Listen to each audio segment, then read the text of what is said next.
What's going on, guys? My name is Aldeniro, and welcome to episode 102 of the Midnight Hour. It's also the second episode that we've had this week. If that doesn't deserve a like, a retweet, a favorite, a repost, a comment, and you sending me money in PayPal, then I don't really know what is. We opened with the Ace of Spades by Motorhead, and keen-eared listeners will notice that there was something very wrong with the version that was played, and that is that every single instrument was out of tempo, or no, out of tune. So that has a lot to do with my guest on this episode. It's this guy Pluffnub. He's a YouTuber. I've been subscribed to him for over a year, I think, and this guy's channel is so funny. So obviously that will be linked in the description, but what he does is he takes classic songs and butchers them. And just to give you an example, right, the way that I actually found this guy's channel was this song Africa by Toto, which is obviously like a classic song. So he uploaded a version of this where the vocals are one step out of key and off beat. So just listen to how stressful this is when you actually hear it. Just give this a listen. It's gonna take a lot to drag me away from you.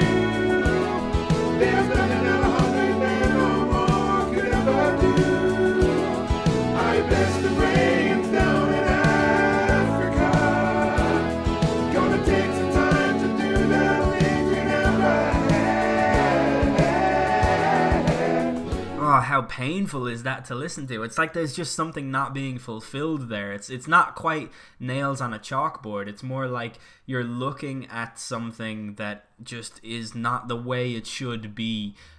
You know, like that meme, you only had one job, where like the toilet seat, the part that you sit on, is installed on top of the lid, and it's just the most frustrating thing to look at. That's what this guy's channel is like to listen to. So listen to this. This is the Eye of the Tiger by Survivor, except every single vocal note is in the key of E. Just give this a listen. Back on the street, did my time, took my chances, went the distance, now I'm back on my feet, just a man and his will to survive. It is just painful, but it's unbelievable. Like, this guy's channel has given me like a newfound sort of understanding of how music works, and it's really interesting because that level of deconstruction and basically bastardization has sort of fed into me thinking like, geez, every single thing in a song is actually really important. It's deep, eye of the tiger, it's the thrill of the fight, rising up to the challenge of our rival,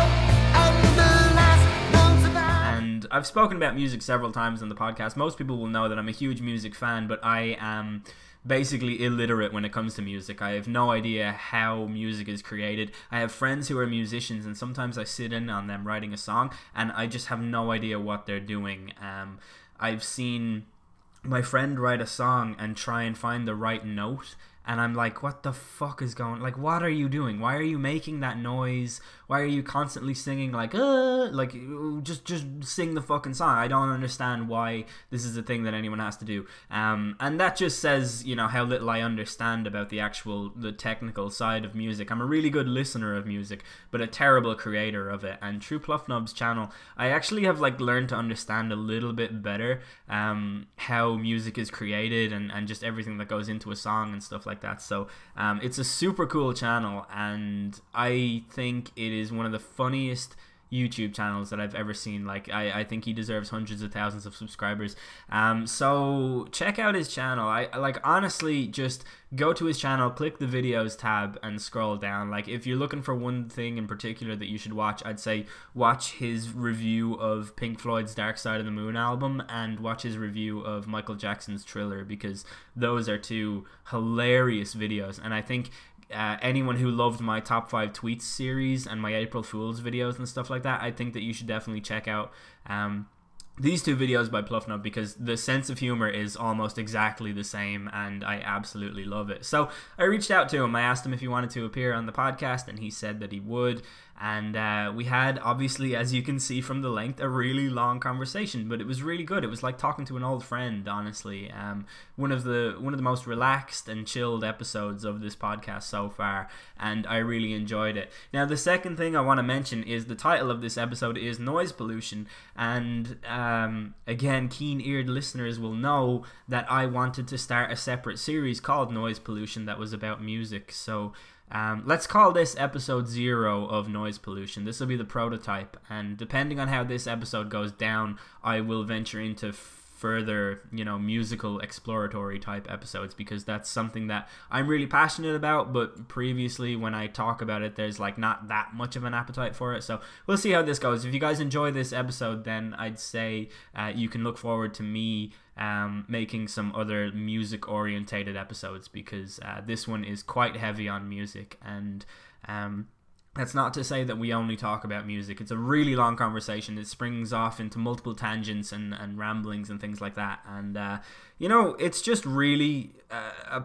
proper old school podcast. And I think that you guys will really like it. We talk about like YouTube, what it is to be a YouTuber, how you manage your audience and things like that, as well as like a little bit on net neutrality, a lot about going to live gigs and just a lot of talk about music, I suppose. So yeah, strap yourselves in. It's a really, really fun discussion, I think, and I hope you guys will enjoy it. Check out all of Pluffnub's links. They will be in the description, namely his Twitch, his Twitter, and his YouTube channel, which I would just recommend going and checking out even before you actually listen to the episode, just for the context of how like hilarious this channel is. But anyways, that's that. I will leave you back to the Ace of Spades for a short period of time, and if you need to go and listen to the proper version of Ace of Spades, having heard the bastardized version, I understand. That's totally fine. Anyways, enjoy the discussion, and interact. Feel free to interact with it in some way. You can check out the subreddit, you can leave a comment, all that stuff. Alright, peace.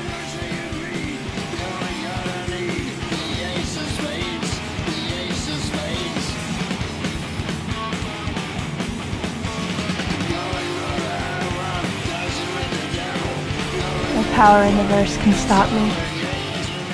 Alright, I'm joined today by Pluffnub from YouTube. Pluffnub, how did you get that name? Firstly, thanks for coming on the show, and secondly, how did you get that name? Yeah, thanks for having me, man. Yeah, no problem. So, the name Pluffnub, where does that originate from? Yeah, I've actually been asked that a few times before, because I did a live stream, and like a lot of people are asking me that, and literally, the answer I give is always so disappointing, just because of the fact that this channel, it was just something I made when I was just really bored one night. So it's literally, I just sat there, and it's like I always have like a couple go-to just joke names that I would go to like with friends or something like that, and I was like, well, I don't want to do one of those because I don't want any of my friends to find out that I'm doing this.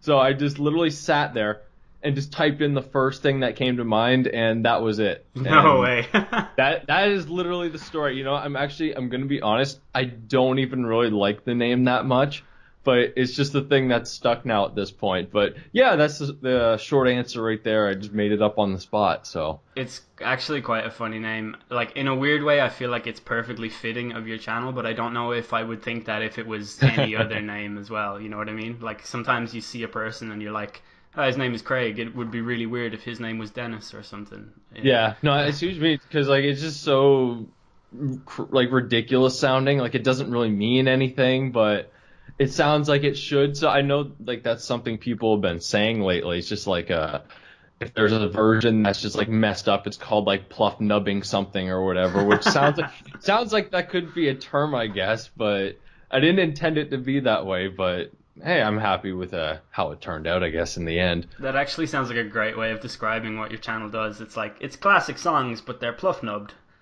Pretty much. Yeah. So, why did you start doing this? I guess I will have already described your channel to my listeners and probably played some audio samples, but yeah. I discovered your channel from the Africa by Toto, where all the vocals are one step out of key and off beat, and like it is something that I could only describe as stressful to listen to. Like, you get some kind of like heightened, I don't know, like your fight or flight like responses are kicking in. Like, it's just stressful to listen to. I never actually truly appreciated things like melody and music until I listened to this, and I was like, oh my god, there's so much to unpack there that I never even knew before. So How on earth did you come up with that idea? That's a good question because I've always took great joy in just like messing up with like songs and stuff like that. Just like, but particularly just like with the vocals, like that's how it kind of started. Just like vocals always half step out of key, and then down the road I eventually just ended up just doing other things. But that was only what I was doing at first. But yeah, there's a program, a music program out there called Guitar Pro, where it's just pretty much like it plays just MIDI music, and it's just like people make songs, like well-known songs, and that's usually how I learn it. And like it's tabbed out, and you can listen to it and everything like that. Oh, okay. So yeah, so there was this one. This is like the particular moment that gets me laughing, anyways. So there was this one Iron Maiden song, "The Evil That Men Do," I think it was. And somebody tabbed out the vocal track to it too. So like you can play the whole thing out, like MIDI instruments tabbed, whatever, and you can change the tunings of them. So I took the vocal track and I just tuned it half step down. And I don't even really know why I wanted to do it, but it just see what it would sound like because I thought it'd be funny. And then just hearing like the melody of the vocals playing over top of this music that's all in standard tuning, and then the vocals be half step down, just hearing how off it sounded. Like, it just cracked me up so much. I remember my dad, he was just sitting there in the other room, just, like, looking at me because he couldn't really hear what was going on. And I was just, like, killing myself laughing at this. And it's just, like, honestly, I wish, like, I did that, like, 2 years ago. Actually, maybe even longer. And I wish I came up with the channel idea then, but I didn't actually think on doing that with songs until... I think it was like a year and a half ago now at this point. Yeah. But yeah. So the first one, it was "Take on Me" by Aha, and I don't even know why I picked that one. I think it was just the first song that came to mind, first popular '80s song I could think of. Yeah. And then I just did it, and then I did it at like 3 a.m. So I was already sleep deprived already, and yeah, that seems to be a recurring theme at this point. So yeah, I'd made it at 3 a.m, and I was just sitting there in my room with my headphones on, listening to this, kind of just grinning to myself like an idiot. And I'm just like, I can't be the only one that finds this funny. I gotta like upload it to something. And so I actually made like the video with the cover art and everything, and then I put it up on YouTube. And then that was just, where I got the name and everything. It was just a quick thing, really. I just threw it up there, made a fake channel, just to throw this one video up there. That was the intention. I only wanted it to be one video. Yeah.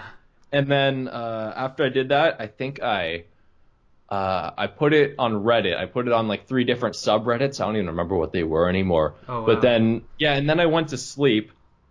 And then I woke up the next morning and I had 3 subscribers and 2 comments, people asking me. It's like, man, make more of these. And I was just like, okay. And then I started making more, and then yeah, I've been on that grind ever since. Yeah, and what a journey it is.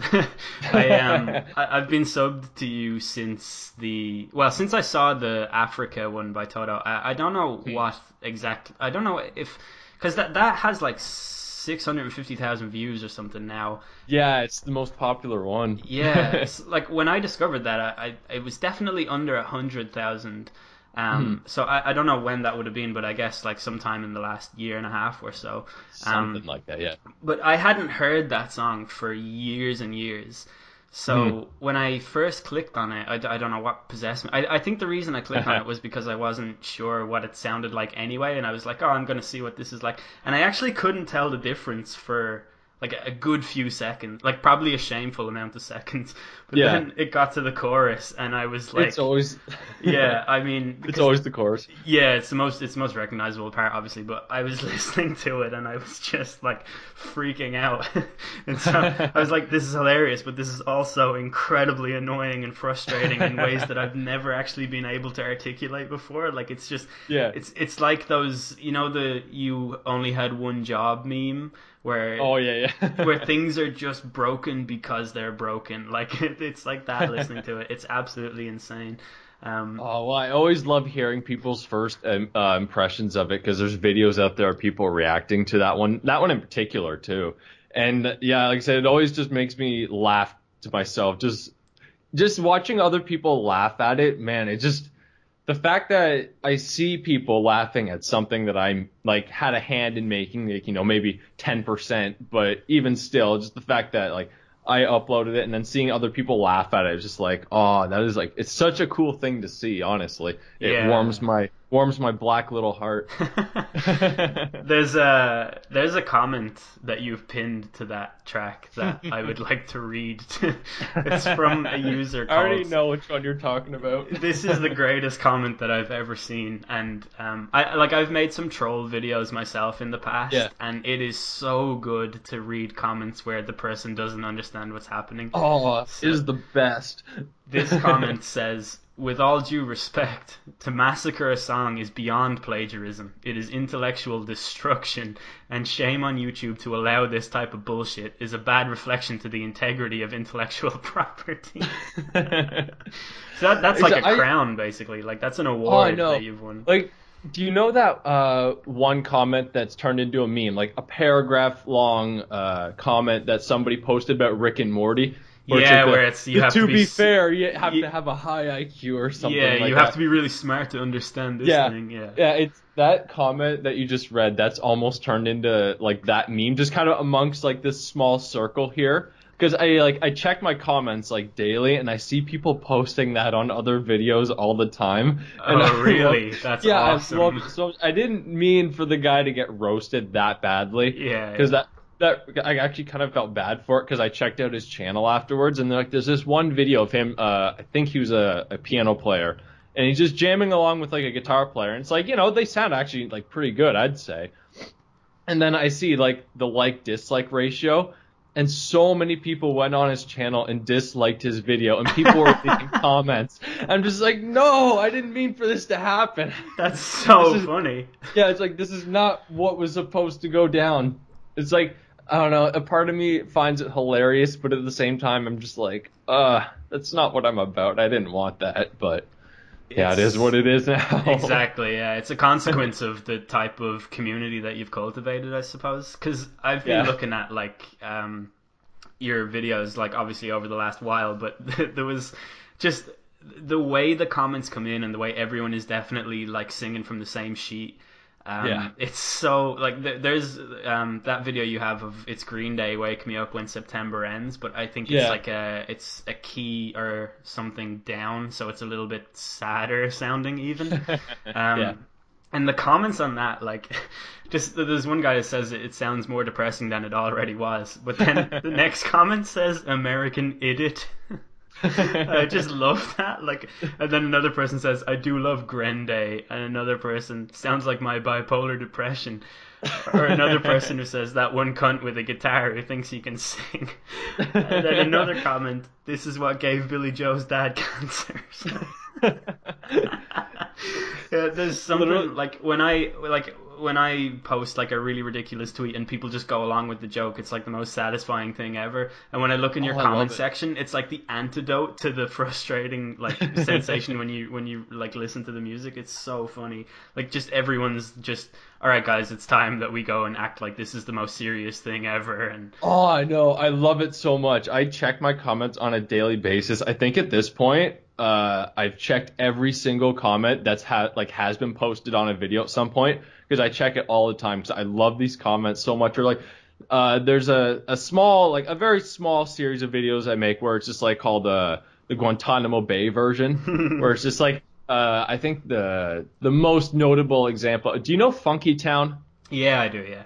Yeah, where literally like it goes through like the first little bit of the song like normal, and then when it gets to the chorus, like won't you take me to Funky Town? And I just repeat that part over and over again for like 10 minutes. It's stuff like that where it's just like make it repeat and then call it the Guantanamo Bay version, where it's like that's something I actually got from the comment sections, because I've seen a lot of people comment stuff like that where it's just like, I bet this is like what they use for torture methods in like Guantanamo Bay and stuff like that. Yeah. So yeah, I absolutely love the comment section. That's actually the reason why I keep on. Well, not the only reason why I keep on doing these, but I love just doing them just to watch the reactions. Yeah, that's like definitely. that is like the best part for me. Yeah, when you have like a sort of community that understands exactly what you're trying to do, or like even if they don't understand it but they're still just along for the ride, it makes uploading like 100 times easier, I think. Oh, don't even get me started. It makes it so much nicer. Cause I've been making YouTube videos since like 2007. And Oh, this wow. is like, yeah, and this is like the first time I've actually gotten people commenting on stuff like that, so it makes it feel so much more rewarding. Yeah, well, like your channel's going places. I think you hit 10,000 subscribers at the start of this year, and Uh, you've basically doubled it already, I think. So, I well, know more or it. less. You're on like 17,000, which is almost double in the space of a year, which is pretty good going. Yeah, I'm surprised. I loved Honestly. your 10,000 subscriber video where you said 10 million subscribers. Yeah, that was really good. Yeah, I Oh, was going to thanks. ask you actually. You did an Mm. album review of the Pink Floyd Dark Side of the Moon album, Hmm. which was Yeah. fantastic, very accurate. Oh, well, thank you. Thank you. Yeah, Appreciate completely like a thorough album review. it. This like with this completely different album and then Dark Side of the Moon superimposed onto the cover. It was so good. But I was wondering like what gave you the idea to do that? Like I get obviously like your entire channel is sort of geared towards that exact level of like trolling and sort of Yeah. comedic sarcasm, but have you like when you were actually doing the review, I definitely could relate to the things that you were saying. I was like, yeah, I've seen people give reviews like that before. Mhm. I was wondering, like, was there something that you had in mind when you were doing that, or were you just like, I'm gonna make a complete piss take album review? That's actually a good question because usually whenever I'm working or something like that, like I'm always doing like something very monotonous. But that's usually where like the best ideas hit me, or it's like whenever have like lunch break at work or something like that, I'll literally just sit there with my phone out and I'll just like jot ideas down. Yeah. So yeah, so one night, for some reason, just the brain train was rolling, I guess. So I just sat there and I wrote out like 15 video ideas just like in a 20-minute time span. So I think that was one of them. And like the first one I did was Thriller by Michael Jackson. For Yeah, some that reason, that was great as yeah, well. thanks. Yeah, I just wanted to kind of just make it to get this slight build up for it and like be like, you know what? No, do this whole montage of me listening to it, writing all these notes and whatnot, and then just end it with just like, yeah, it was good. And Yeah. then, and then for Dark Side of the Moon, like I think it was actually on the Michael Jackson one where somebody made a comment where it's just like I'm parodying music reviewers, and I'm just like, yeah, you know, maybe I could go in like a little more depth in these sort of things. So for yeah, Dark Side of the Moon, I honestly I've never listened to that album before, which to this day like I still haven't listened to the album before. I plan on it someday soon because now I feel like it's obligatory. But yeah, I still haven't listened to that album, so I'm just like, oh, okay. So I find just the whole idea of music reviewers like on YouTube. It's really I don't like the word review for that because it seems like it's more opinion than actual like Yes. analyzing it like on a musical level. So pretty much I just wanted to just straight up just yeah, I guess just do the old trolley twist on things where it's just kind of like give just straight opinions, but totally make them contradict themselves by saying it's just like, yeah, it wasn't very good, but the songs were classics or something like that. So Yeah, yeah. Like I definitely agree with what you said about using the word review. Like mm, my channel has like more or less turned into a review channel recently, yeah, and I say constantly in the videos like this is not actually a review, this is a yeah, reaction. Like yeah, I don't understand the nuances of like or any of the techniques or how this thing is made. I know what I like and I can speak to that, but I can't yeah, talk about like oh which this synth fills the space created by the like I don't know anything like that. Like I just I've seen so many people do album reviews like the like your Pink Floyd one, except they're taking mhm, themselves seriously, and yeah, I can't really get behind it. It's like I feel like you have to have so much either confidence or cluelessness to be able to go out there and call what you're doing a review, right? So like I oh yeah, recently did a review of Noel Gallagher's latest album, mhm, and I honestly there's like a video version of it if anyone wants to go see it. It's on my channel, but I felt horrible the whole way through it. Like, I felt like I wouldn't take me seriously if this is purely opinion based. This isn't a review. I don't know anything about like the music itself. I just know that I like it. It sounds nice. And yeah, I feel like it's just, when I see people do stuff like that, I'm almost like, this is not fair to anyone who's actually trained in the art of, listening to music, or like anyone who knows anything about music is gonna see me talk about this album and think, wow, that guy hasn't got a clue what he's talking about. But I don't know, what can you do when people ask for it? You kind of have to talk about it. It's really weird. Well, I hate the fact that you these days, well, I guess I'm not even these days, just in general, but you'd always have to tell people, it's like, oh, this is my opinions, this isn't fact. But for some reason, if you don't tell people that, they don't really get it. Yeah. They think it's like a strange thing with the whole YouTube reviewers sort of thing anyways, because it's just kind of like, if you're not like a professional from like, some sort of website, like well-known website or magazine or whatever, then it's just like, if you're an amateur reviewer, let's say, you're never, or rarely, like 90% of the time, you're not going to review something that you don't like, because it's just like, why would you even bother? Obviously, people want to talk about things they do like. So if you're an amateur YouTuber and you make a review and someone's going to watch it, it's obvious that you're going to say it's a good album.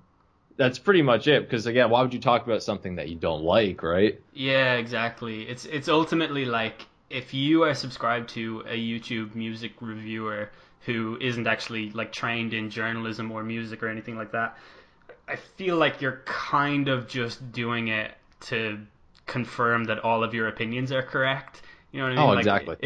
If you love an album, you're going to seek out other people who love it, and if it's someone that claims to have the authority to give it a stamp of approval from like a technical point of view, you're going to be like, yes, this guy knows what he's talking about because he says the thing that I think is true. And that's kind of where we're at with like reviews and things like that now. There's no like general consensus anymore. Like, we do have Metacritic scores, and that's really important, but you can say something like Blink-182's album California was great, it was a really good return to form, and like, it's not true. It's like, critically it got a mixed reception, but like, you can find so many people that think, yeah, it's a great album, and you could just stand behind that and say, yeah, this is a fantastic piece of work. So it's really weird, and I've most of my views recently have come from me reviewing the show 13 Reasons Why, and again, I have no idea about what it is to film something or write a script or whatever. Like, all I can comment on are the things that I think are good. I'm basically reacting to the story. It's like everyone is like a wrestling fan or something now when it comes to like reviewing things. It's just a really strange kind of era for like that style of journalism, I think. So because we're on it, like, we have so many platforms these days where it's like anybody can be a critic. So I like to these days, like, whenever I make a video with me in it and I get somebody who's like a little bit too analytical about certain things, like if I make a mistake or something like that, I always like the something I've heard David Bowie say before, where it's just plain and simple, just fuck critics. Because literally, even I find, if you are trained and like you're a journalist and like you know how to review music quote unquote properly, it's like, I feel like there is still like some bias in there, because it's like, you're just one guy still analyzing a piece of music. Because like, even if you go on like I know like Wikipedia, if you check out an album, they have like, the ratings and stuff like that. It's like, sometimes you can see things even fluctuate on there, even on albums that I think are total masterpieces. So it's just like, even though it's just like, they're again like trained at it, it's like there's still got to be a little bit of opinion thrown in there, right? So and there's also the kind of aspect of like, I watch a lot of Anthony Fantano's videos, the needle drop. He's like, I think he has a really noticeable blind spot when it comes to guitar music, and sometimes I think when he reviews a hip-hop album, I listen to that review and I usually think even if I don't agree with him, I usually think it's fair enough that he comes to the conclusions that he does, but he has been sort of coerced into talking about guitar music because so many people ask him for it, and he reviewed he did a really quick review on one of the Gaslight Anthems albums, and I felt like he could not have been more wrong with what he said. Like, I felt like it was just a really lazy, like, he said something like, "Oh, it's just more Springsteen references and classic movie quotes and stuff," and like it wasn't. It was like their one album where they didn't do any of that, and I just that is sort of the result of having free reign on what you talk about, even if you don't know anything about it. You know what I mean? Like, just that's what ends up happening, and it's kind of a shame, but I guess it is what it is. Like, it's no one's fault really, but. Well, I can totally relate to what you're saying though about his like him saying an album that you like he doesn't like, because even the in my Pink Floyd review there, the original vinyl that I held up, The Raven That Refused to Sing by Steven Wilson. Yeah. I watched him do a review of that album, and that album, it's like, you know, it's like a real prog rock album with like jazz fusion mixed in there. And I think it's a masterpiece, and most people like usually think it is. And he was saying how he doesn't like it, and like I forget his exact reasoning because I didn't watch the whole thing. I was more or less reading the comments watching people telling him how he's wrong about something. But but again, though, it's just like it's his opinion. But again, when it has the word review in there, people like take it as like unmistakable facts almost. Yeah. Even though at the end of the day, it's just like, it's got to be opinion. And I even at one point, I have a second channel where I used to post kind of song reviews. I don't know if you've ever seen those before. If you haven't, that makes me like really relieved, because I don't think they're good at all. I think I saw one of them a long time ago, but I didn't really take it in. It was like was that, did you used to use video game footage or No, you've seen one. No. I'm not happy with this. Do you want to stop? Do you need me to stop? I'll stop recording if you need to. No, it's totally cool. No, I'll ramble about how much I don't like those videos. Okay, that's fine. Yeah, because, oh man.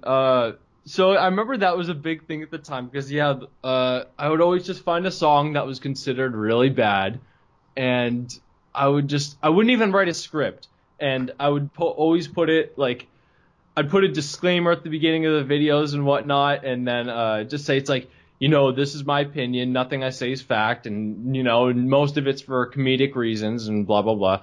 And, I'd pretty much, when was this? This would have been like a year and a half ago, and like, when those commentary channels are really big, where it's just like people analyzing a video with like just some sort of game footage or something played over top of it, because honestly, that was a point where I was just like, okay, well, how can I get views, I guess? Yeah, Which is usually not what I'm about. I usually don't like doing it for views, but at that point, I was just like, well, you know what? I'm tired of working the job I'm working right now. What can I do, like, where I may actually be able to monetize something? Yeah, I can tell you. This into a real thing. Yeah, anyone who has a YouTube channel has at least attempted that at some point. Yeah. Like, there's no shame. Like, I've definitely done that with my channel before as well, so it is what it is. Yeah. Well, it's also just like an experimentation, too. Yeah, like, totally.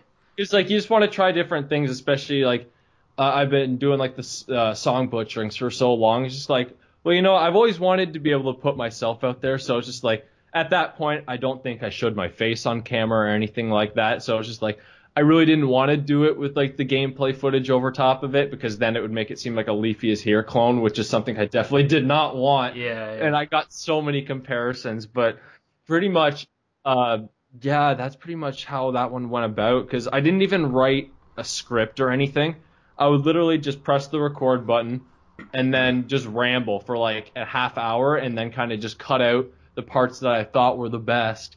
And then after watching them back, like, I don't know, a couple months down the road after I stopped doing them, I can't even watch them anymore. That's how much I don't like them. I have done that exact thing. I don't think I ever did like song reviews, but I've done videos on like issues or whatever with gameplay, and they're no longer on the internet. So well, I think we've all done that at some point. Again, just trying new things, but like I said, since I didn't write a script, there's like zero flow or consistency to the videos. It's pretty much just me rambling. And since it's so on the spot, like my intention was for it to be funny. Yeah. But you can't force humor. So it's just like literally it was kind of I would get angry and then I would try and like make myself sound angry as like a comedic supplement. So, and then after a while, I'm just like, okay, well, I'm just getting rambly and I'm just sounding angry about everything I'm talking about. They're not even funny, really. And it's like, I've had people comment on my channel before. It's like, hey, man, where'd your song reviews go and all that? It's like, I thought they were really good. And I was like, well, I don't know, because people have told me, like, it reminds them too much of like a Leafy's Here or Pyrocynical or something like that. And I'm just like, I don't really want to be in that group because I know they don't have the best rep out there. So I was like, yeah, I didn't want to do that, and it's just like it wasn't fun for me to do, and just like, and they would always tell me, it's like, oh man, I thought you like made good points and stuff like that, and I'm just like, really, and it's like, yeah, and these days I still see sometimes a comment pops up on one of them, and I'm baffled at how that can happen because I've taken them off, like I've made them unlisted, so like if you make them private, you can watch them yourself, but you can't read comments, so I just made it unlisted so people can't see it. But I can still read comments if I ever just kind of want to go on like a small nostalgia trip and see what people are thinking at that time. Yeah.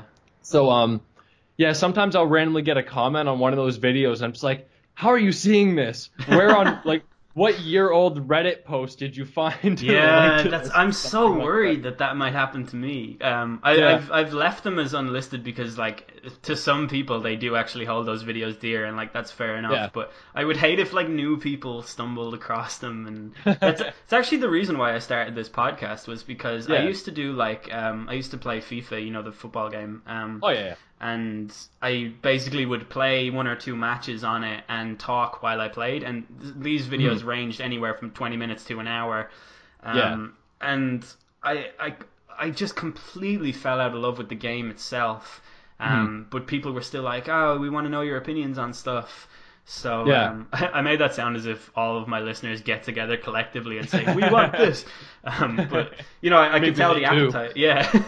So I could tell the appetite was there. So I was like, yeah, sure, I'll do a podcast instead. So, like, that's how this spawned. So maybe in future that could be something that you'd consider doing if people are interested in your opinions, like, outside of the wacky videos and stuff. It would be pretty good, I think. Yeah, well, it's like I've contemplated on doing podcasts before, so I must say I really applaud you for actually ending up doing a podcast and like getting as many out there as you have been, because I don't think I have it in me. You say that, right? But you told me before we started recording that you basically bulk make your videos in the one day.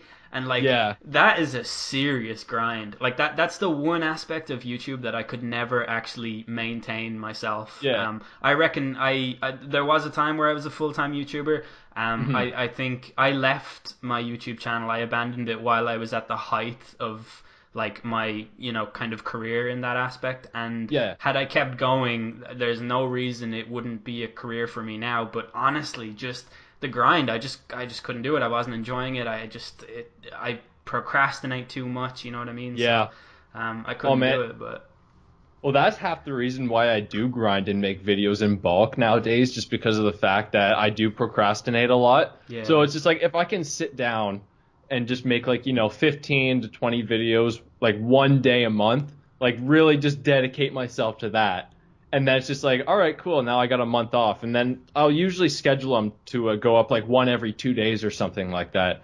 So if I actually get the motivation to film like a live action video of some sort, like one of the videos with me in it, then I can just upload that in between without the pressure of like, will I have an upload the next day, or what should I make the next time, or anything like that. So it's like, I think a lot of it is just kind of trying to find a routine that works for you, which is tough considering the fact that I do shift work and it's not consistent whatsoever. So again, it's kind of just, it's scheduling, I guess. Especially because like I just started this year, maybe just a few months ago, some online entrepreneurial stuff cool. outside of YouTube, because with the whole the YouTube adpocalypse, which is a term I really don't like using, but I think everyone knows what that is at this point. Yeah, let's actually get into that after, because I do want to ask you a couple of things about that. But sure thing. No, but after hearing like a lot of big YouTubers, like they're saying it's like, guys out there with like 1 million subscribers saying it's like, oh, I'm launching a Patreon or something like that, and it's just like I've done like calculations. I got like Chrome extensions that give like video stats on the side of every video. It's like, how how many subscribers did they get this day? How many views do they get on average? How many subscribers and views per month do they get? What's their ad revenue, stuff like that, or estimated ad revenue. So I'm seeing those numbers, and then again, these guys who get like, 3 million views a month or something like that, saying it's like, oh, we need to start a Patreon, or we got to start, like selling more merch, or, really pushing other like avenues of revenue for them. Yeah. So yeah, just seeing that, I'm just kind of like, well, at this level I'm at right now, I guess I joined the game a little too late, because at this point, like, I've been around for like a year and a half, and like, I think it was at like the start of this year when that really took off and ads started getting pulled from this. So I'm just like, all right, well, the potential of this turning into a legitimate career has like decreased by like 100. So it's probably not going to work. So I've started doing just some other online entrepreneurial stuff on the side. So I can do YouTube as a hobby and still, like, because I do enjoy doing it a lot. So that's why I keep on doing it, because I'm definitely not making any money off of this. But it's like, what will get me in a position where it's like I can make money, not have to work a job, and still do YouTube, and then just seem like, trying to accomplish what I'm accomplishing right now is the step in the right direction, I guess. Yeah, the adpocalypse thing, to use that term, is really disheartening. Even like, I'm under no illusions as to the power of my channel. I don't make a whole lot of money.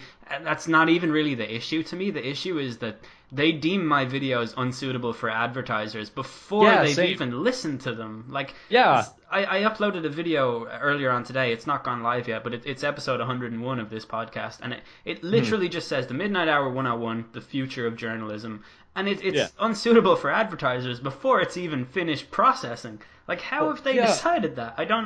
It blows my mind. I've got another video called Vlogging in Indonesia, where, or no, it's Indonesia vlog, something like that. It's when I was in Indonesia, and funnily enough, did a vlog, and that's unsuitable for advertisers. Like, what the hell? Like, I don't. Yeah, it makes no sense. Yeah, it's absolutely baffling.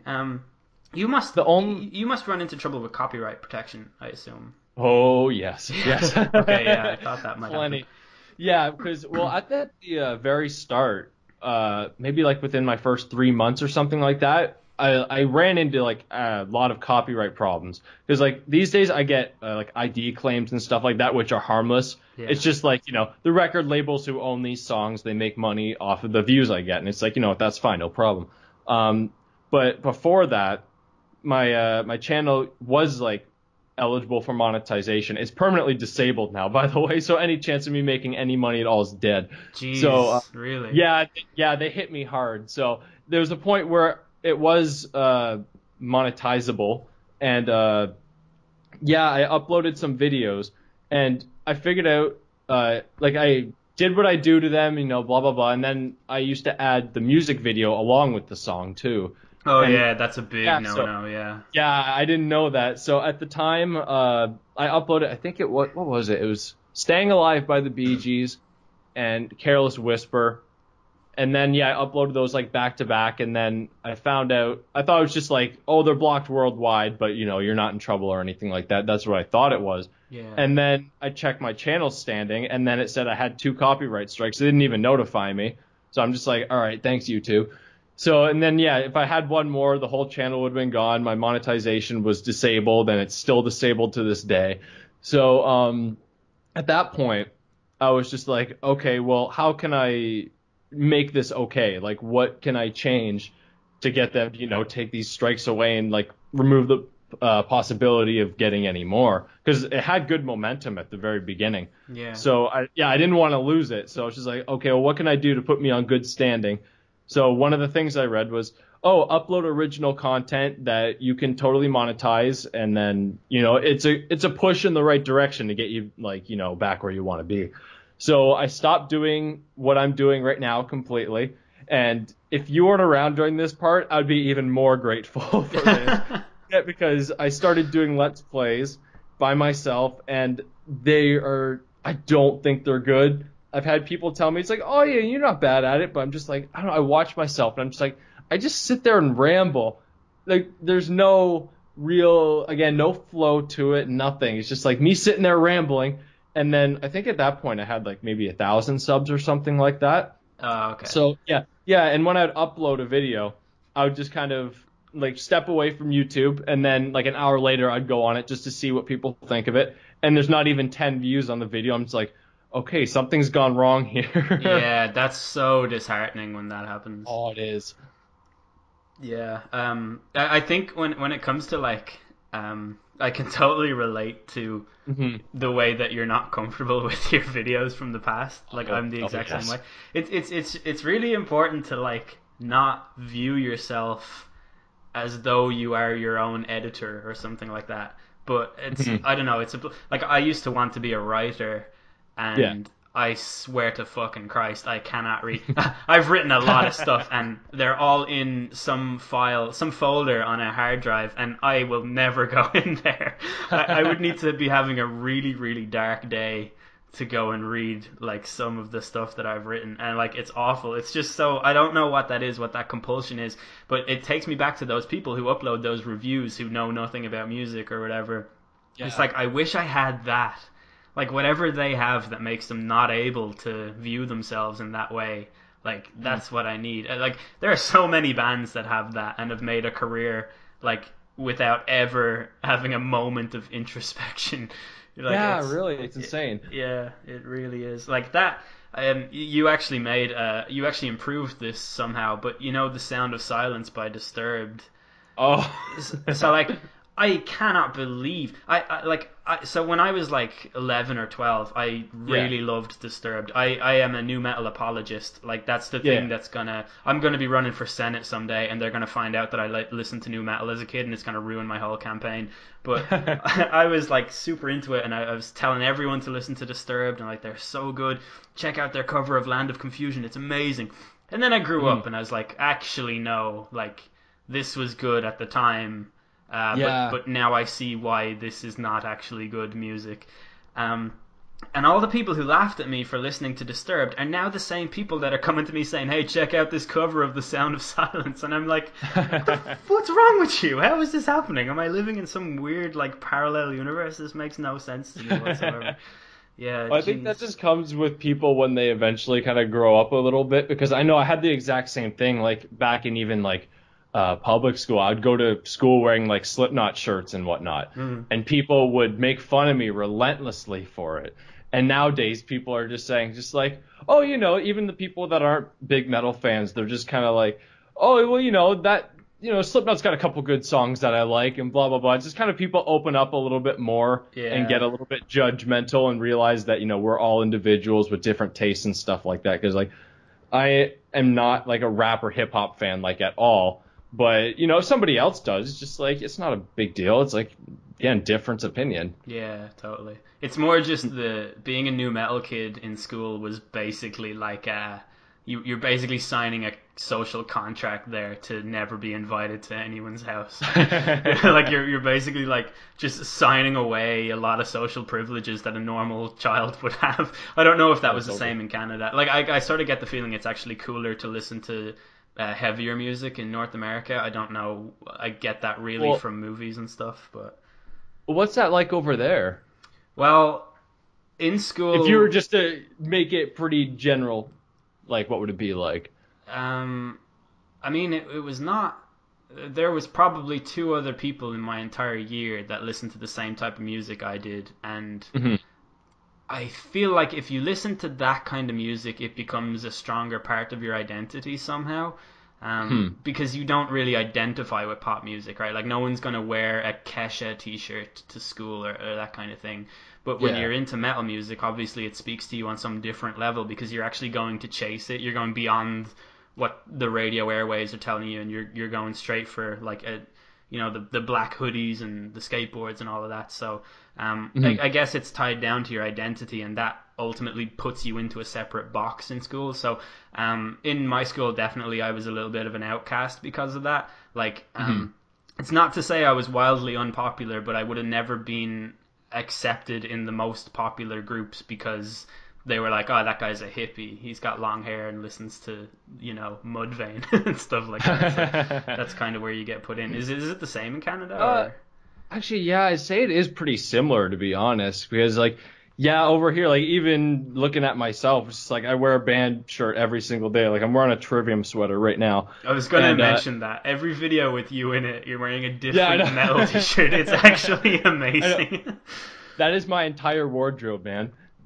That is like Wow. literally everything I own. It's just like between like concerts and just like just going out wherever, finding shirts or whatever. Yeah, I only wear like 10 different shirts, even though I have like 50 to 70. But I only have like a small rotation of ones that I wear. But Yeah, no, I but think yeah, most like people are like that too. yeah. So that's why I wear like the exact same things in like every single video. It's either a Trivium or a Death Angel hoodie of some sort, or if it's not that, it's usually like a David Bowie shirt or something like that. But yeah, like what you were saying earlier though, yeah, I think it is pretty similar overall in comparison. Just a lot, which I find crazy actually, because like whenever I see things like whenever my bands talk or whenever my favorite bands talk about like playing shows like overseas or something like that, they don't say directly, oh, overseas it's better than North America and stuff like that. But it's just like they often hear about like over in Europe and the UK how much more passionate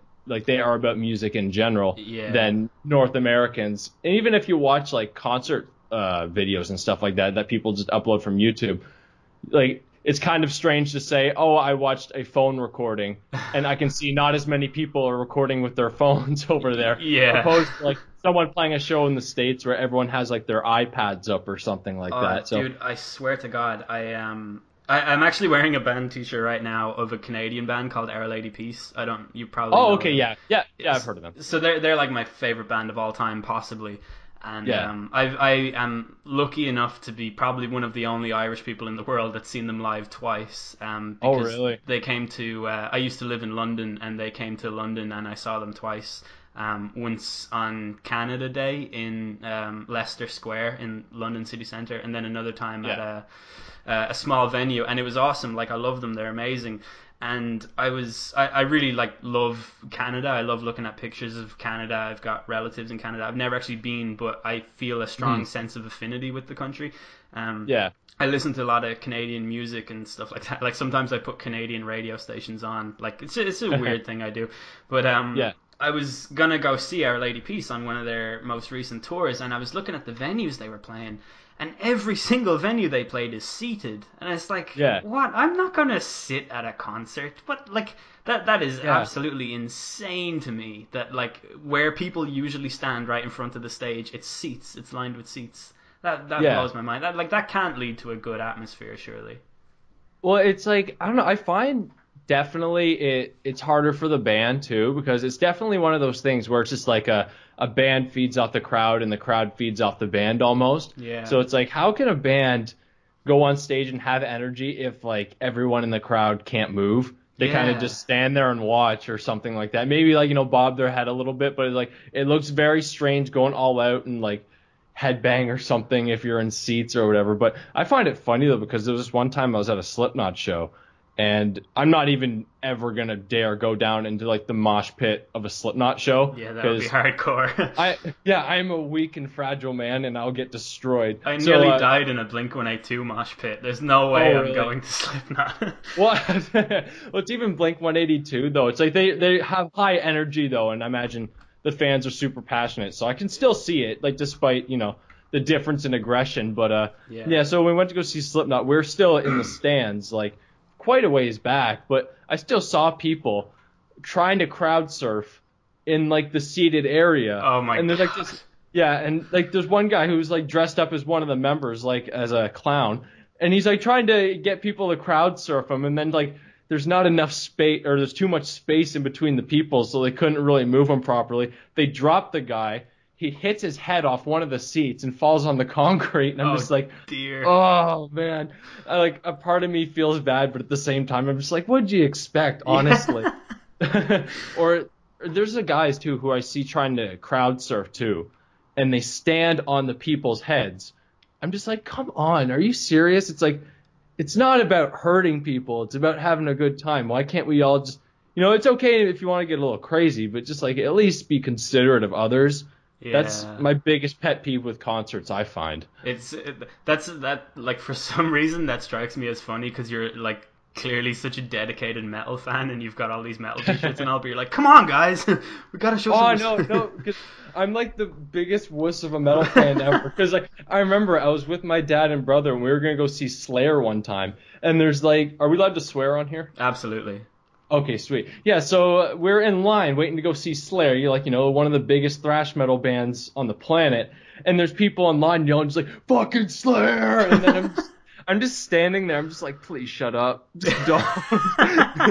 Like, I'm such an introverted loser sometimes, but I'm just like, yeah, just whenever, or we're in line, and we're always like, okay, whenever they're like just a big group of metalheads together, how long does it take for just some idiot to yell out the band's name or something like that while we're waiting in line? Or just like people just starting to like to sing song lyrics and wait for everybody to start singing along. I'm just that actually strikes me as distinctly North American. Like if someone did that here, they would just get slapped. Like really? Yeah, like you oh man, like I'm just thinking of the most crazy concert I ever went to was probably Blink. And like, cause like 4 Years Strong played, and like they're pretty wild, and then Blink just, they are a high energy pop punk band, and I'm imagining like when we were waiting for the band to come out, the lights had gone down and it was only like they were going to be on stage in a couple of minutes, and people were shouting stuff like, basically like, let's fuck shit up when they come out, like let's start a riot and all that. If someone shouted Blink 182, I would find that the weirdest thing ever. Like, so yes, we're aware of that. That's why we're all here. Well, something I always find funny before going into a show is like, I've heard this one because I've seen Megadeth do like, they have this one thing that they do called Gigantour, where it's just like Megadeth's headlining and then they just have like a few other bands.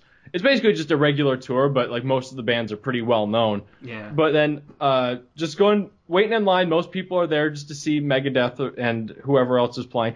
And then just someone in line, like, after thousands of people being there and like a few odd people just yelling at Megadeth's name. So just that one lone guy that just decides to just be funny and just yell out like the first opening band's name. It's like, Lacuna Coil, yeah, or something like that. It's just like the funniest thing. I'm here for Christina Scabbia. Yeah, exactly.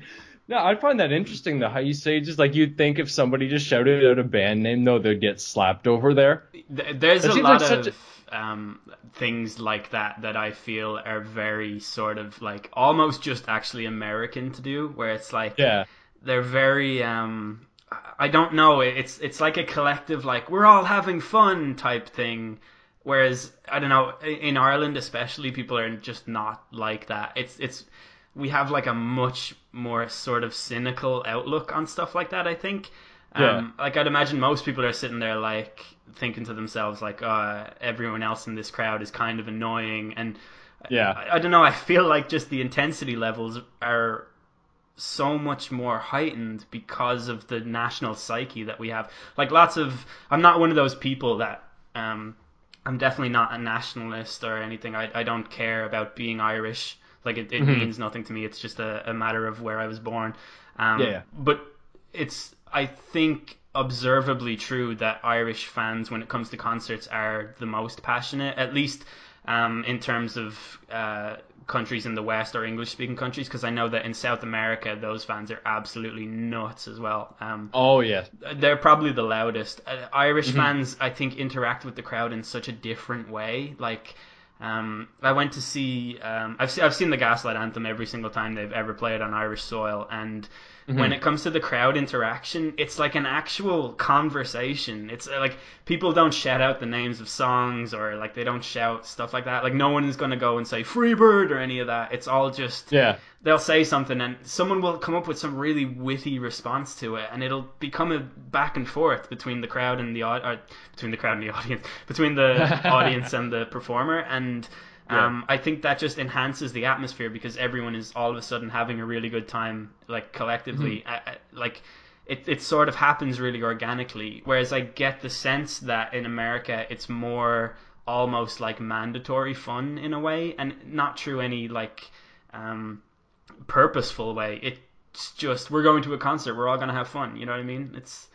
Does that make any sense, or did I just? No, that's an interesting point actually, because I find Now, this is totally just my perspective on it because, like I was just saying, I'm always the guy who's just standing there just telling the people, or mentally in my head, just telling the people that are screaming to be quiet, please, so I can have some peace and quiet at a metal show. No, but usually whenever I'm the guy, I always like getting up in the front row so I can, like, have a barricade to hold on to, and so Yeah. I can watch my band play, and then but then there's I find I just don't get the people that like to crowd surf, or I find my biggest problem with shows is the people that drink a little bit too much. I find they're the ones that get a little bit obnoxious. There was a guy who tried picking a fight with me when I was 15 years old at a Megadeth show for no reason. Yeah. I'm just like, are you kidding me? Like, yeah, I don't know what it's like again over there in comparison, but yeah, I've seen a couple fights break out just because, like, I don't know. I guess maybe it's the kind of shows we go to too. But like when it comes to metal shows, like it's such an aggression. Like there's so much release from the crowd. Like when it comes from moshing, I guess to some people, if they drink too much or something like that, they get just way into it. Yeah. But yeah, I remember Megadeth is one of my favorite bands of all time. And for that show, they came to my home city. I got in front row, right in front of Dave Mustaine, and I was just like, okay, I can die now. I'm happy. But during Motorhead's performance right before Megadeth came on, there was a guy who was beside me. He put a bag down on the ground, and then he got pushed back out of the front, and he kind of fell like in a row behind me. And then he starts like elbowing me right in the spine, and he's just like, will you fucking move? And I'm just like, I can't move. I'm so crushed up here. And then he like starts shoving me as hard as he can. Jeez. And there's people around me yelling, and I'm just like, I can't do anything. What do you expect? And then, and also, it's just like you put your bag on the floor for a thrash metal show. Yeah, Of course, that's the first thing that jumped out at me as well. I was Yeah, like, it's that's just a like- stupid idea. Yeah, and the thing that confirmed that this guy was just an idiot is because like he tried putting a sweater like over the barricade, just kind of on the floor right in front of him. Oh, And jeez. security wouldn't let him, so the guy gave security attitude for it. But yeah, this guy pretty much tried picking a fight with me, and then I'm just like, after he got his bag, and then Motorhead continued playing. And of course, Motorhead's like the loudest band on the planet, so Yeah. you can't really have, a nice civil discussion with somebody. So while they're playing, this guy's like still shoving me for no reason. I'm just like, okay, fuck this. I moved to the back and then watched all Megadeth set from like the very back, and that was like the most devastating thing that has shit. ever happened to me in my life. So yeah, I don't know. It's not like that at every show, but again, I guess it's just I don't even know if that has anything to do with the culture or anything like that. I guess I kind of just went on a small tangent about some of my own experiences, but Well, yeah, I just find a lot of the crowds, they can be a little too much sometimes. I went to see Brand New last year, or was it last year? No, I think it was actually the year before last, possibly. Yeah. Before it was not okay to like Brand New anymore. But my friend, one of my friends is a musician, and he got me tickets. This show sold out in like 40 seconds, so I had no chance of getting tickets. But my friend was like, "Oh, just go to the box office, say your name. There's 2 tickets for you there." I was like, "Awesome!" So I went and I got the tickets, and they were seated, which was just terrible. And then when I actually got into the venue, I figured out I could stand. But I was with my girlfriend, and she's not a fan of theirs at all, and she doesn't really like loud music or like. Yeah. I just knew that she wouldn't have a good time if we went. If we did what I wanted to do, I would be in the mosh pit and like trying to crowd surf and all that stuff. And I couldn't really do that to her, so I was like, all right, we'll sit down. And I watched that whole show, like looking down on the audience, and there was so many crowd surfers. There was just so much going on, and it looked awesome. And I looked at it, and the whole time I just thought, I wish I was there. Like that's where I want to be. Yeah. And then they were supposed to come back last month, and again, my friend sorted me out with tickets, but this time he got me like passes so that I could basically go wherever I wanted in the venue. So I was super excited to go into the mosh pit this time, and then Jesse Lacey, it was revealed that he is a kiddie fiddler, so I guess that's the end of that band. But yeah, I mean, he hasn't been charged with anything, he hasn't admitted anything, but like everyone kind of knows that he's definitely done some form of shady shit. So I'm never gonna get to see them like in the capacity that I would like to. And on one hand, I'm actually sad, and then on the other hand, I'm like, good, they don't deserve to ever tour again. It's like a really weird sort of continuum. I can't figure out, I can't balance my emotional response to it in the right way. Yeah. So it's really kind of confusing, but Well, I know there's plenty of bands out there that I would love to see that it most likely will not happen anytime soon or at all, because I was mentioning a couple times before how much of a David Bowie fan I am, and if anybody sees my Twitter or Instagram or anything along those lines, they know how big of a fan of his I am. Yeah. But I only got into him after he died. Oh, so it's that just like, sucks. yeah, and he has become one of my idols. Like, I've never gotten into an artist so fast. Like, I think he has 25 actual studio albums, and within 6 months I already have 12 of the vinyls. I know every song off of 15 of them at this point. So it's just the fact that it's just I'm never going to get to see him live at any point. It's pretty devastating for me. The next best thing will be go see a tribute band or something like that. But it's just man, I have the saddest story about no Bowie tribute band. This isn't sad on an emotional level. Well, it shouldn't be. I mean, it is, but it won't be. So Ziggy Stardust, obviously a huge moment of creative output for Bowie. Which, just to contextualize how much of a god David Bowie is, that's a thing he did for a few months when he was 25, and then he just I know. moved on. It's insane. Yeah, it's absolutely nuts. But it was David Bowie and Ziggy Stardust and the Spiders from Mars, and the Spiders from Mars were his support band, or his touring band. And when he was done with Ziggy Stardust, he was done with them. And they didn't find any lasting career in music, so they ended up becoming the Spiders from Mars in a tribute band to Ziggy Stardust and the Spiders from Mars. Really? So, yeah, how I had no sad idea. is that? That's wow. Imagine you found out that the bassist from Led Zeppelin now plays bass in a Led Zeppelin tribute band. It's Wow, yeah, when you put it like that, that really puts it in perspective for me. Yeah. Oh, man. It's just sad. It's just actually sad.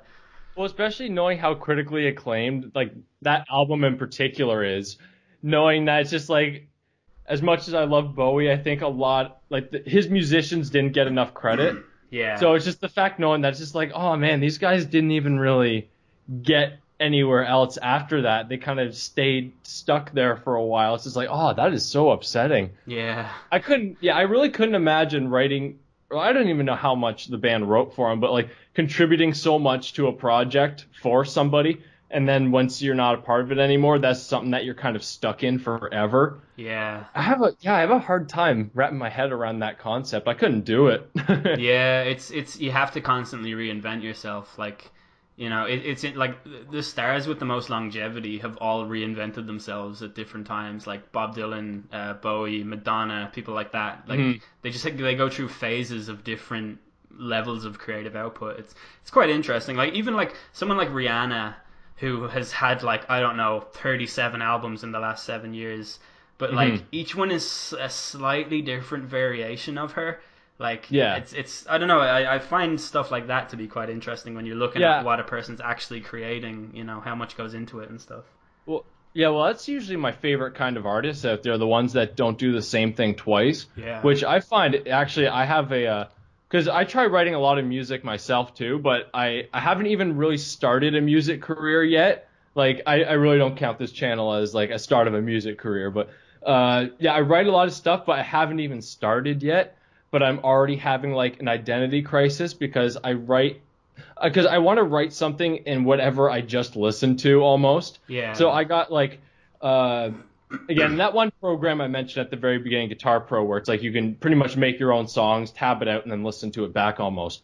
I got folders worth of files, all in different genres, which sucks when you're trying to just okay, I need to just anchor down and do one thing. But I have a folder for ambient music. I have one for funk, metal. Yeah. My attempt at jazz, prog, whatever else, and I'm just what do I focus on? There's so many things I want to make, but I can't seem to sit down and finish one thing because I got It's interesting because a lot of artists will tell you after they make a certain album that they were trying to sound like something that they were inspired by, but they sound nothing like it. Like the Killers, their second album, they say they were trying to be the Arctic Monkeys, and it sounds nothing like the Arctic Monkeys. And I forget who they said they said they were trying to be the Pet Shop Boys with their first album, and again, it sounds nothing like the Pet Shop Boys. Like they both just sound like the Killers. So I guess there'll come a point where you nail down what your sound is, and then it won't matter what you're trying to do; it will always sound like you. I think that's the kind of place that you're supposed to get to. Because like, Oh, totally. if you like just a band like Blink-182, I don't know how into them you are, but if you were to listen to Cheshire Cat and then listen to their self-titled album, they're worlds apart. But like they're both undeniably Blink-182, but they're two completely different genres of music and like different levels of quality and stuff. So yeah, it's actually like it's really sad for me because I am like the biggest music fan I know, and like sometimes I just congratulate myself for how well I think about music. I'm like, yeah, man, I really know that this is a good piece of music right here, but I don't understand music at all. Like I heard you talking about you were parodying a music reviewer, and you were talking about how sounds are like 4/4 or 6/3 or 7/5 or whatever. And like, I have no idea what the fuck that means. There's this band called Biffy Clyro, and they've got this song called "Living Is a Problem Because Everything Dies." And I can tell you that song starts out with an insane time signature. Like it makes no sense. There's like, as a listener, when I try and like with Slipknot, when Joey Jordison is drumming, I can tune into that drumming and drum along with it. Like it's like military precision. And this Biffy song doesn't do that at all. It's all over the place, but it works perfectly. Yeah. And so I can tell you all of that, but I have no idea what the fuck any of it means. So it's Well, it's like that's something I've very much gotten into recently. Is like just prog and like stuff that's considered more complicated almost. Like, or I find whenever I'm writing something, for some reason, like I'll have an idea in my head, and that's something I've actually been working on a lot lately. Is like if I have a sound in my head, actually learning how to make it like a real thing. Yeah. But for some reason, every single time I try making something that like I hear in my head, the time signature makes no sense whatsoever. Because like there's one song, I know you say you didn't understand time signatures, but there's one where I wrote where it's like 9:32 time, where it just like makes no sense whatsoever, and then like it jumps back and forth between all these weird time signatures. But it's just like you're saying though, it's just like it doesn't have to be straightforward, but it kind of works in that way. Which is something I actually find interesting about it, because I know you mentioned this at the beginning where you said like when it comes to the videos I make where you like notice slight nuances and stuff that you didn't notice before. Yeah, like a song originally.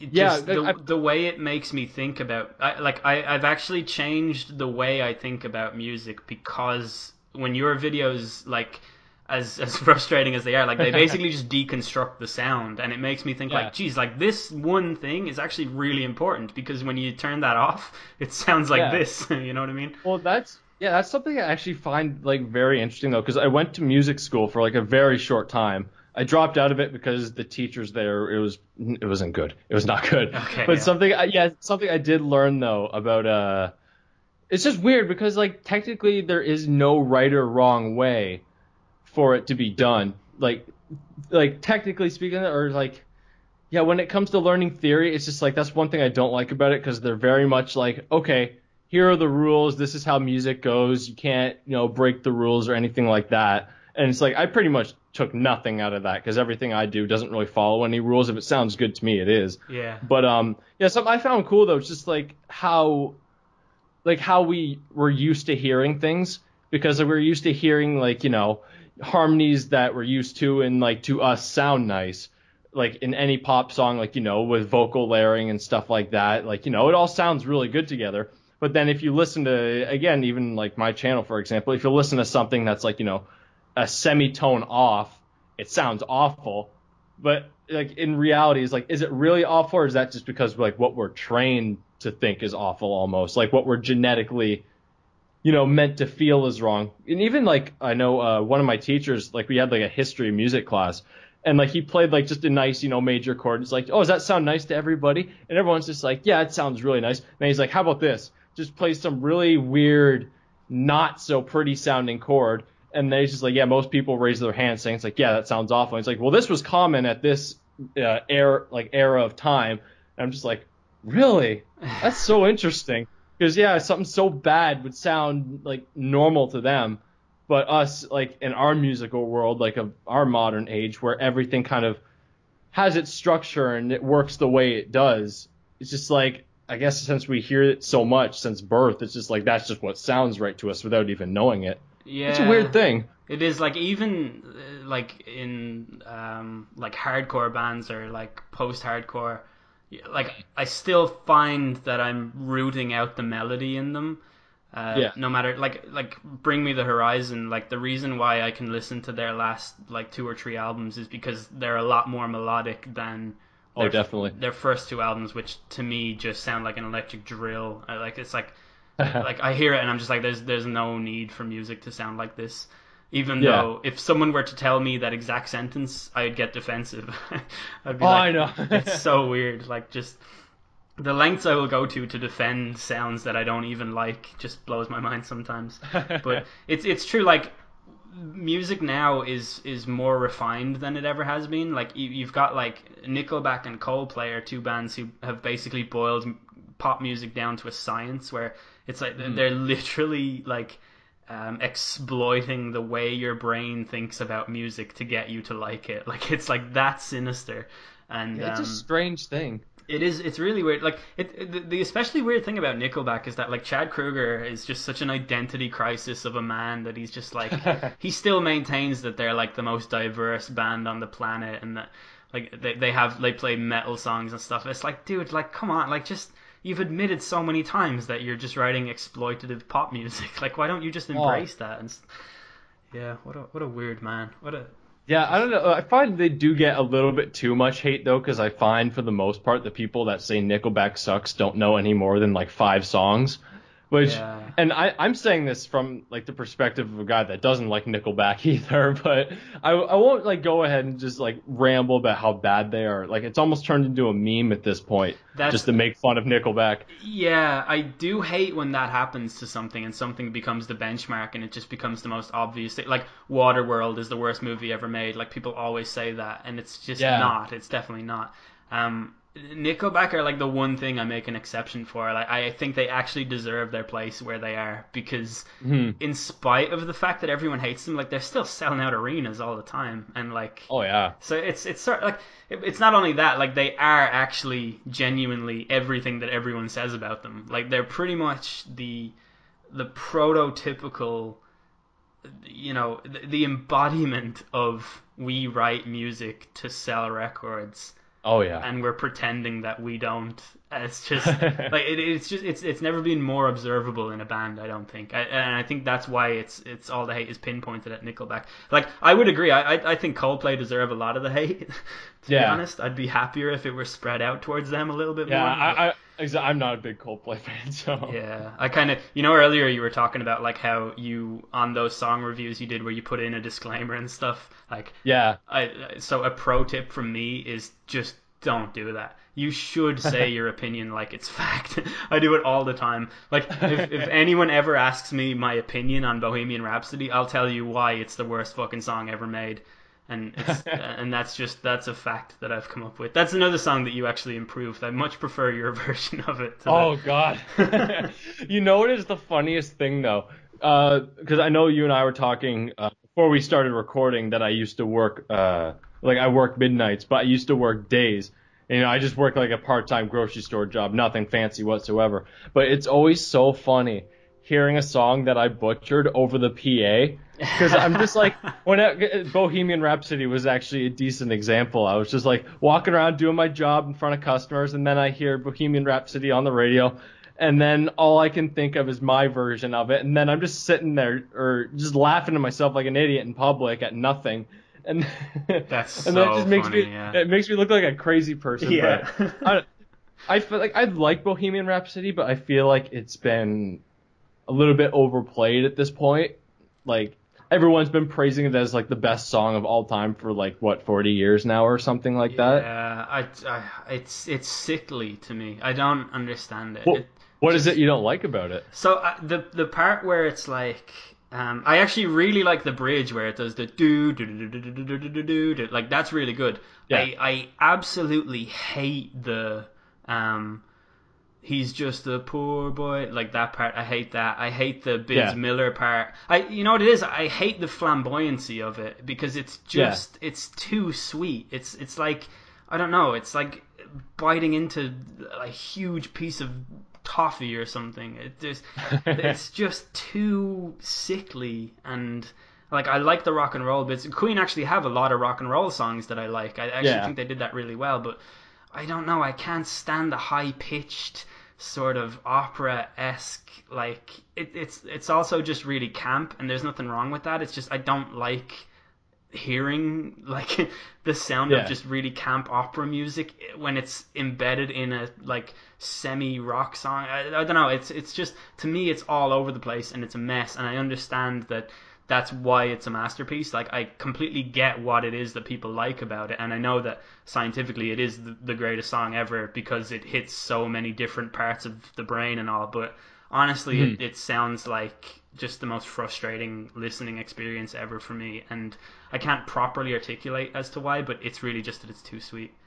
I always find that interesting too. It's like whenever there's something you don't like, but you did a pretty good job, but just overall when you say, it's just like there's just something about it that I can't put my finger on. Like, there's so many bands out there that I want to like. Yeah. Like, I want to like black metal so badly, but I can't get into any of the bands, and I don't know why. Like, I think the biggest thing is like kind of the stereotypical thing where it's like most production in black metal, it's like it's god awful. Like, it sounds like it was recorded on like a garage band mic. Yeah, true. Yeah. It's Or really garage band murky. mic, rock band mic. I mean, and like just in someone's garage, pretty much. Yeah. So I don't know, that's like one thing, but there's like stuff out there where some of these bands are on like a major label of some sort, and they got like the nice production and like, you know, it's mixed well and everything, and I still can't get into it. I don't know what it is, but yeah, it's a weird thing not being able to really pinpoint. But I can understand though when talking about Bohemian Rhapsody though, like,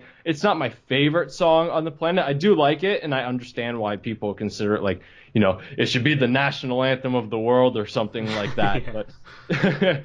But no, I see what you're saying totally though.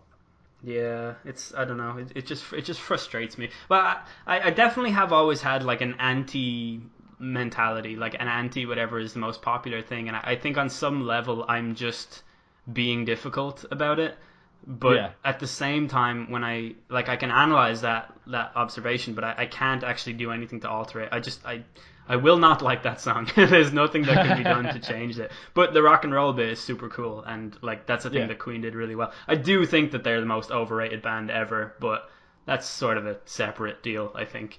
Yeah. But well, it's like, I kind of agree with that, because they're one of those bands where I even feel like this is probably how it is for like most of their fan base, where it's just like they know the hits, and they know how popular they are, so that automatically makes them the greatest band of all time, I guess. Even though like I'm in the same boat, I really can't name 5 songs that aren't hits. Yeah. So I think that's pretty common, I think. Yeah. They have a song called Headlong, which actually it was a hit, but I don't think it's one of the hits, if you know what I mean.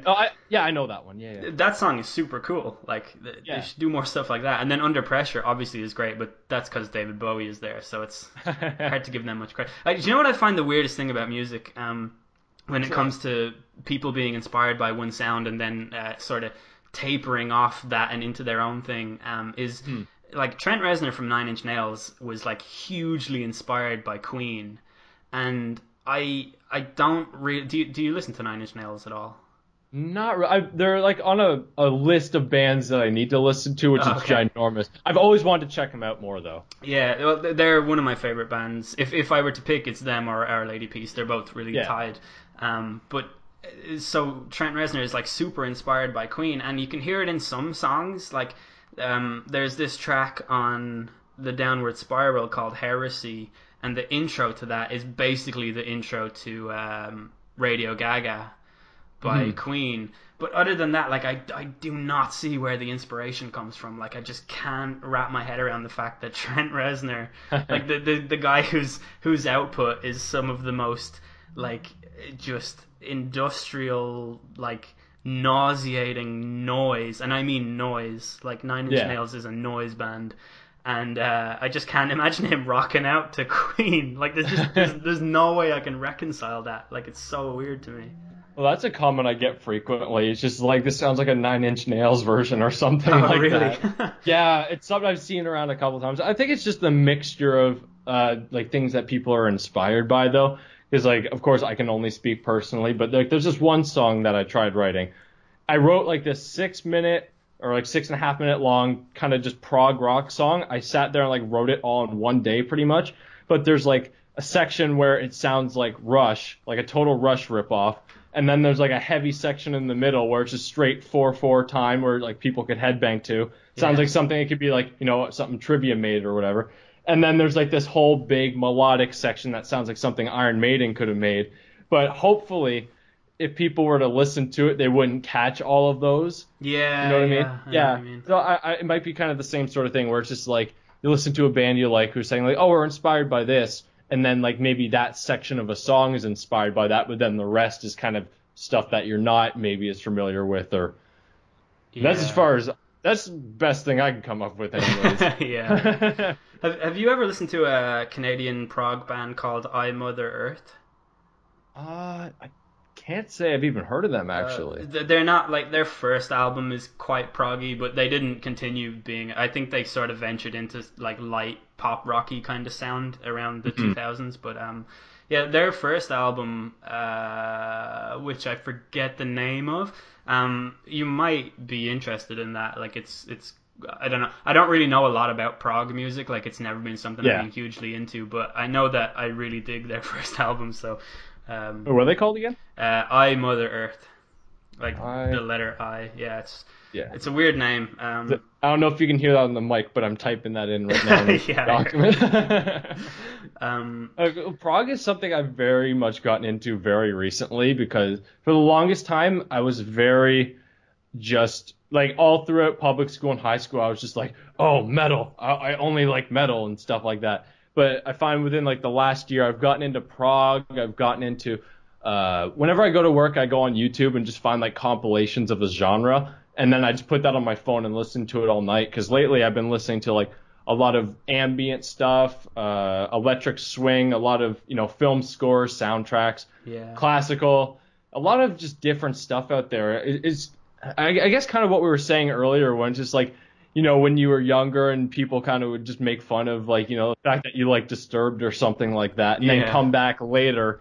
It's almost just like, you know, once you get older, like just your taste change and stuff like that, and it expands, which I find for me personally is kind of a strange thing, because I'm one of the kind of guys where it's just like I have like, you know, my set of bands that I like, and then I'll explore everything in their catalog before I move on to something else first. Yeah, but yeah, it's the fact that it's just expanded a lot lately, and it's been like in the stuff I write lately, it's just like I'll listen to something one day, and then I'll try writing in that style, and then I'll listen to something a different day and try writing in that style, and it's just like, it's a mess, man.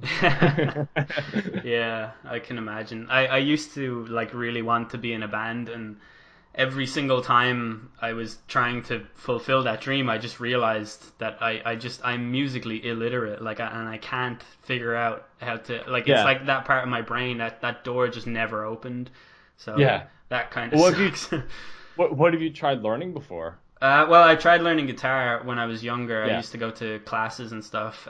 More recently, I've actually thought that it might be beneficial for me to try get into piano. I don't know if this is in any way relatable, but I am incredible on a keyboard. Like I have like I type like 190 words a minute or something ridiculous. Wow. There's like a job agency in Dublin, and I am their #1 typist, and they ring me like every second week offering me roles as a typist in different companies and stuff. So I know that's a skill that I have, and I wonder if I would be able to channel that into piano, because like that doesn't seem like it would be overly difficult. But then what I worry is that I'll learn it and I'll just be able to play other stuff, but I'll never be able to come up with my own music. You know what I mean?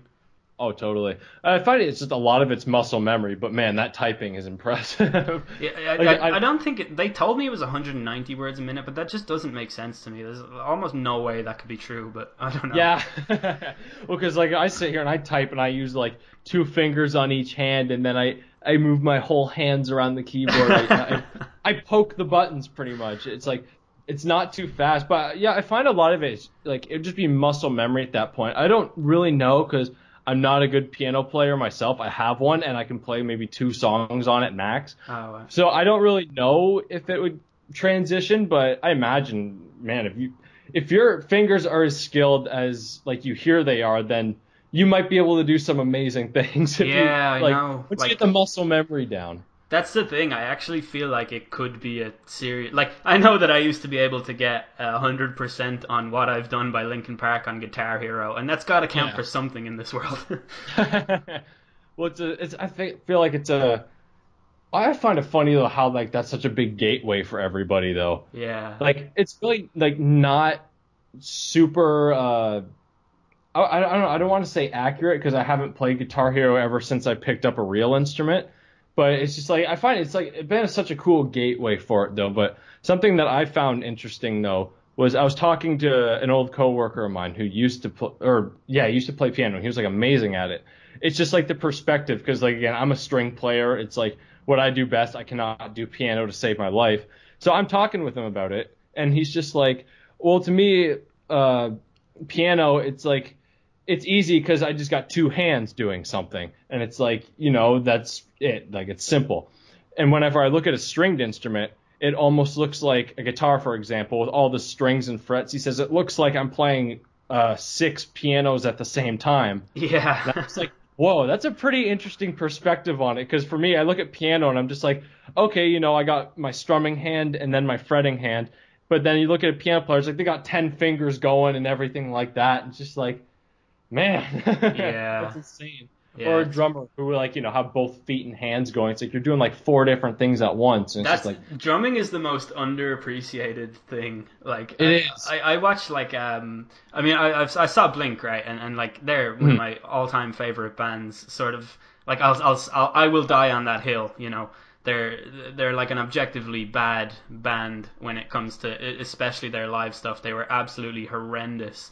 But Yeah. Travis Barker is just out of this world, and I don't have to know anything about drumming to be able to appreciate what this guy does. Like he did this drum solo towards the end, and like it was like the Tommy Lee one where the drums get flipped upside down as he's drumming. oh, yeah. Yeah, he Yeah. did that, and it's just like come on, like how do you even just give me a break?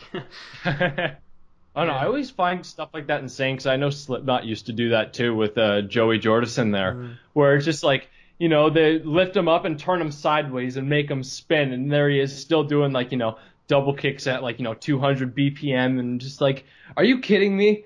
Like, Yeah, I know. Or- that guy was or- insane. Their drummer Oh. is Max Weinberg's son now, right? The new Slipknot drummer. maybe? Yeah, I'm not I really think sure. The, I've fallen out of Slipknot a little bit lately, but man, he's good too though. He's Max Weinberg is the guy from Springsteen's band. Oh, is he? Yeah, his son is like the Slipknot drummer. That's insane. Yeah. Have you listened to their new album? The Are you Grey a fan? chapter. Yeah. Yeah. I thought it was better than the one before it. It was All Hope Is Gone. Yeah. But the Subliminal Verses Valtteri, that's my favorite metal album of all time. Like it. Yeah. I think it's the perfect metal album. It's unbelievable. That's actually the one Slipknot album I don't own for Really? some reason. Yeah, I don't know why, because I like it, but for some reason, yeah, I just don't own that one. Which actually I find. Oh, go ahead. That album is like. I feel like it's the moment that like new metal died as a thing for me, which is weird because I know that album was. I think that album came slightly out. That album was like 2005, which I think new metal had long died anyway. But oh my god, like that album is basically just a moment of musical maturity for me. Like it's so raw and aggressive, and it's like a huge middle finger to new metal and all of the detractors and critics that classified Slipknot in that bracket. And it's so good. Like Slipknot are such a legitimately good band that are sort of seen by some people as just clowns in masks who were who came out of that the carcass of new metal, but they're actually just a bona fide quality metal band, and they do an unbelievable live show as well. I've never actually seen them live, but I've watched like so many videos of them, and yeah. Oh, truly a quite the sight to see live. They are pretty amazing. Yeah. Like, even though I was like super far away when I saw them, it's just like they put on like one crazy show. Actually, but Volume 3 was actually an album though that is very. I hate saying things like "ooh, it was very special to me," but it kind of it kind of was just because it was like the first like quote unquote heavy metal album I listened to, because like before that I used to listen to like a lot of Iron Maiden and stuff like that, and then I remember my brother getting into like the hits off that album, like Before I Forget, Duality, Yeah, and then I was awesome just like, songs. yeah, totally. And he was like, I just listened to these, I'm just like, I really don't like these songs, just like they're a little bit too heavy. And then eventually it's just like he buys the album, and I'm just like, why aren't you liking Iron Maiden anymore? Why are you going in this heavy growly shit, whatever? And then eventually, yeah, I just kind of got used to listening to it, I guess, and then that grew on me. And I think actually Pulse of the Maggots is like one of my favorite Slipknot songs of all time. I know it's not as big of a one off that album, but that's like, that one's just like, especially the solo. I listen to the solo to that song, and I'm just like, oh my god, this is something like, just made you want to just run around in circles out in the yard or something like that. I don't know. That's like the really interesting thing about metal music to me, is that it makes people run around in a circle. You see many. My one man mosh pit, yeah. Yeah. But you see like when you watch like I don't know, Avenged Sevenfold or like bands like that, like and you see people doing these circles, and you're like, oh, that's really cool. And then you Google like circle pits, what are they like? And you see other bands like heavier bands than Avenged Sevenfold, and you see what an actual circle pit is like, and it is just absolute chaos. Like it, yeah. I can't even imagine being in one. Like, I don't know if this is like a territorial thing or not, but it's just like, do you guys have walls of death over there too? I can't. Do you know? I genuinely have never actually been to a super metal show. I don't think so. Yeah. I don't know. Oh, I would okay. imagine that we do though. Like Yeah. I went to see Lost Prophets again before the whole weird sex thing. And there was like a huge mosh pit at that show, and that was a show with basically a teenage audience. So I'm guessing that when metal bands come to town, like I would imagine that Irish people do go all out for them. So Yeah. Because I know like they're not super common, but it is a very weird thing that I don't really understand, because it's just like normally the band will kind of signal for it, so it's not super common, but it's just like everybody, like they'll split down the middle, they'll all go to one side, and then as soon as like the music kicks back in, everyone just runs at each other like a war or something like that. And I'm just like, well, that looks like a good way to smash your head into somebody else's and lose a couple teeth. So it's a strange thing. Circle pits I can understand, because like you're running around burning off energy and whatnot, but I don't understand the idea of like stand or splitting the crowd in half and then running at full speed into people. It's just like, I don't know. Maybe that's just because, again, I'm a wuss when it comes to actual shows, but maybe that's because I'm the kind of guy where it's just like, I'm up front and I'm just like, nobody touch me. That's such a funny image. But have you ever seen what Slipknot do, where they get where the DJ is Sid is the DJ, right? And he goes into the crowd and makes everyone sit down when they do Spit It Out. And then as soon as it kicks back in, everyone jumps up. Man, that is like the craziest thing. Seeing that live, especially, it was actually during that moment too, when everybody was down, like, and they were still kind of just keeping the kind of the softer part going, trying to get everybody down.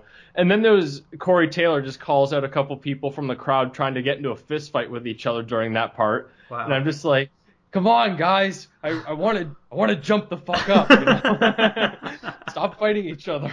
That's so. I went to see Drake.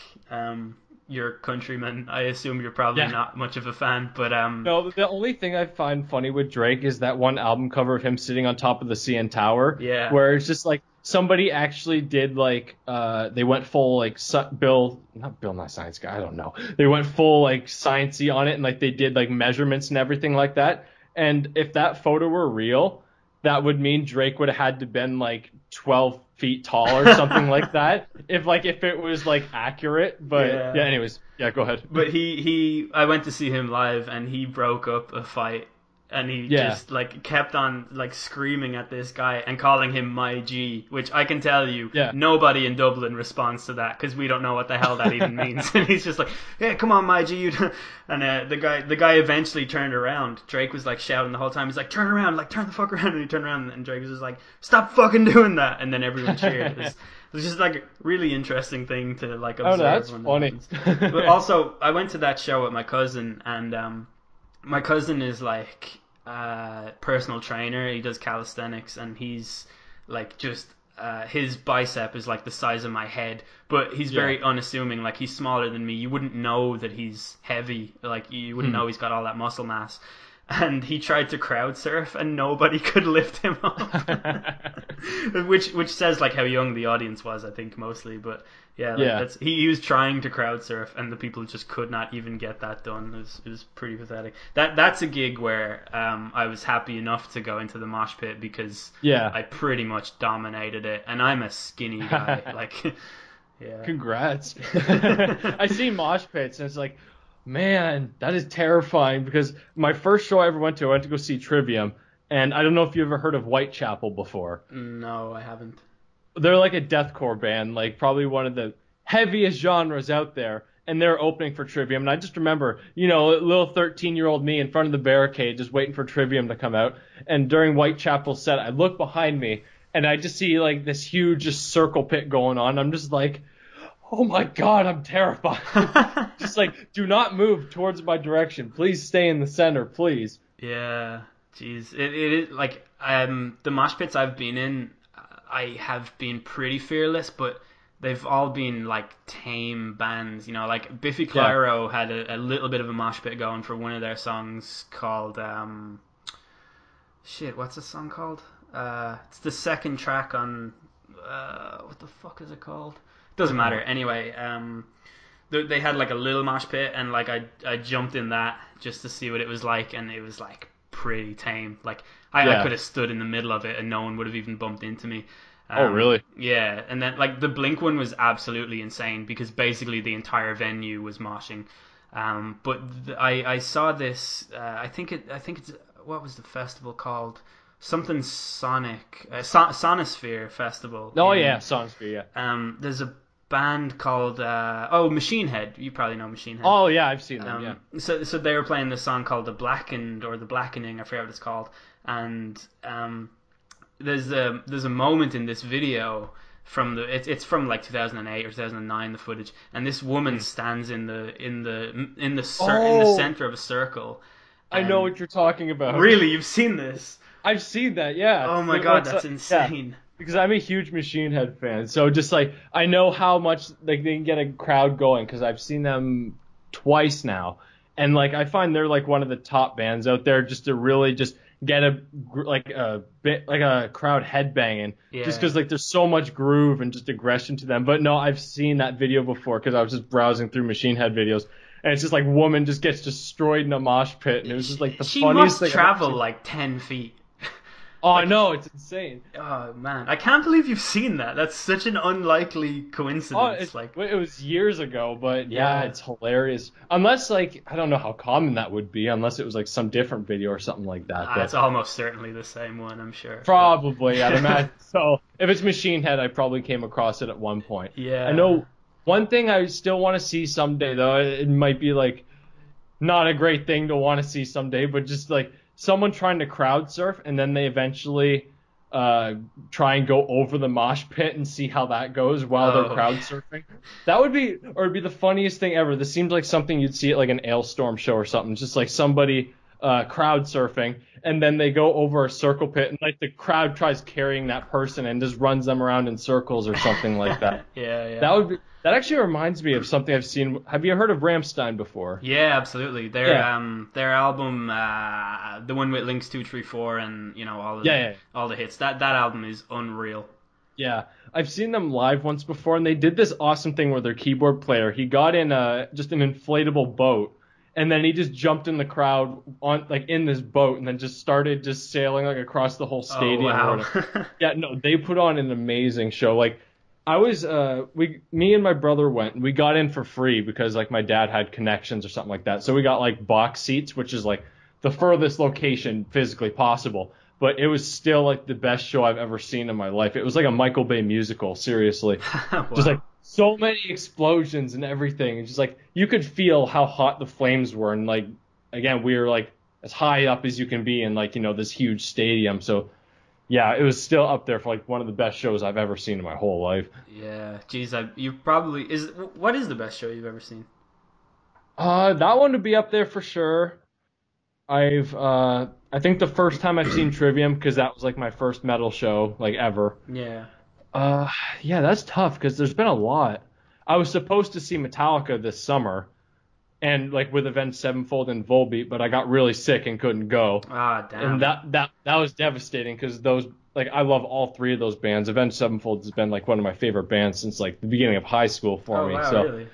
yeah, so that was quite devastating for me. So yeah, I don't know because I go to a lot of shows. It's always tough though because I live most bands they always like to come to Toronto, and I live 3 hours away from Toronto, and I don't drive, so I always have to book a bus to get there, and then go all the way there, and then find a place to stay, and then come all the way back, and it's just like it is such a hard ordeal to go to shows all the time. But it's just like Yeah. I don't know. Those two are definitely up there for me. I think that would be it for sure. Yeah, it's a pretty solid choice in fairness. Yeah. Well, how about you? My favorite is Blink. Yeah? Yeah, I've gone into it at length before on the podcast, but to summarize it for you, it was basically just absolute mayhem. And Yeah. there was I sort of tell this bit every time, but there was a point in the show where I was 2 rows in front of Mark Hoppus, like directly in his eye line, and within about 12 seconds I was 25 rows back and in direct eye line with Tom DeLonge, like just the complete opposite side. It was just Really? just the shuffling of bodies and complete madness. Like it was Wow. insane. Yeah, there's I also have a really sad story about a gig that I wanted to go see, which would have been my favorite, which was that I was supposed to see Linkin Park in Manchester. Oh, yeah. But then this like fucking terrorist guy blew himself up at an Ariana Grande concert, so the Linkin Park one got cancelled.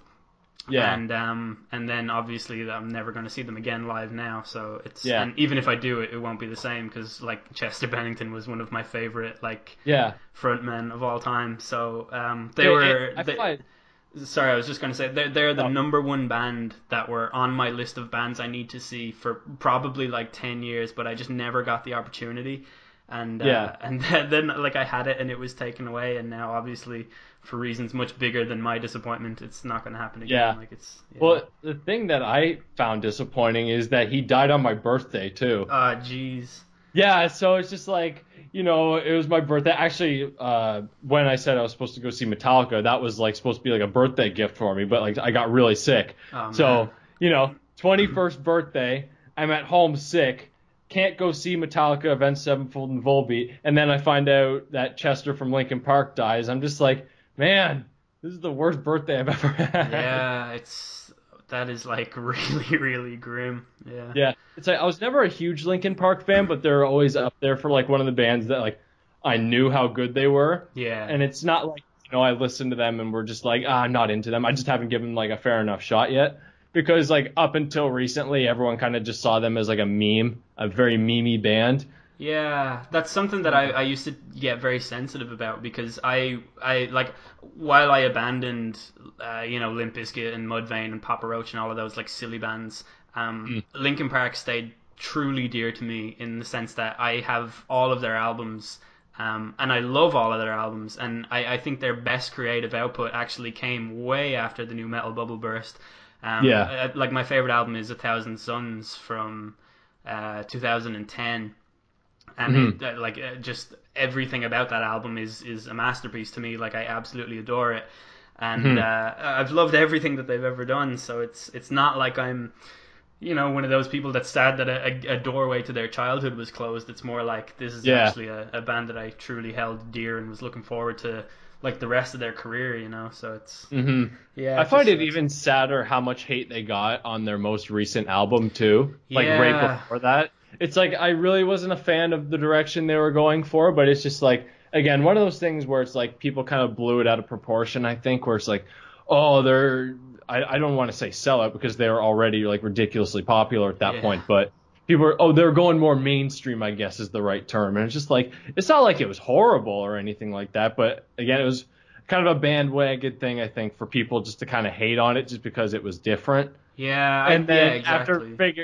after figuring out what happened to Chester there, and then just like now all of a sudden, like, I don't know if people say they love it, but they definitely don't bash it anymore. They definitely view it through a different lens now, because the lyrics are a lot more like the lyrics are just pinpoint now. Like the lyrics actually hurt at times. Yeah. So it's like it doesn't matter that it's sugar coated in some like pop utopian sound. Like it's still dark. It's still completely from the heart. Like you only have to listen to the title track to know that it's definitely not an act of selling out to, you know what I mean? It's like, sure, they were trying to appeal to a different audience. Of course, like they've been going for so long, and they're trying to stay relevant. I mean, they're one of the highest selling bands of the 21st century, and you can't really take that away from them. So it just, I actually quite like the sound.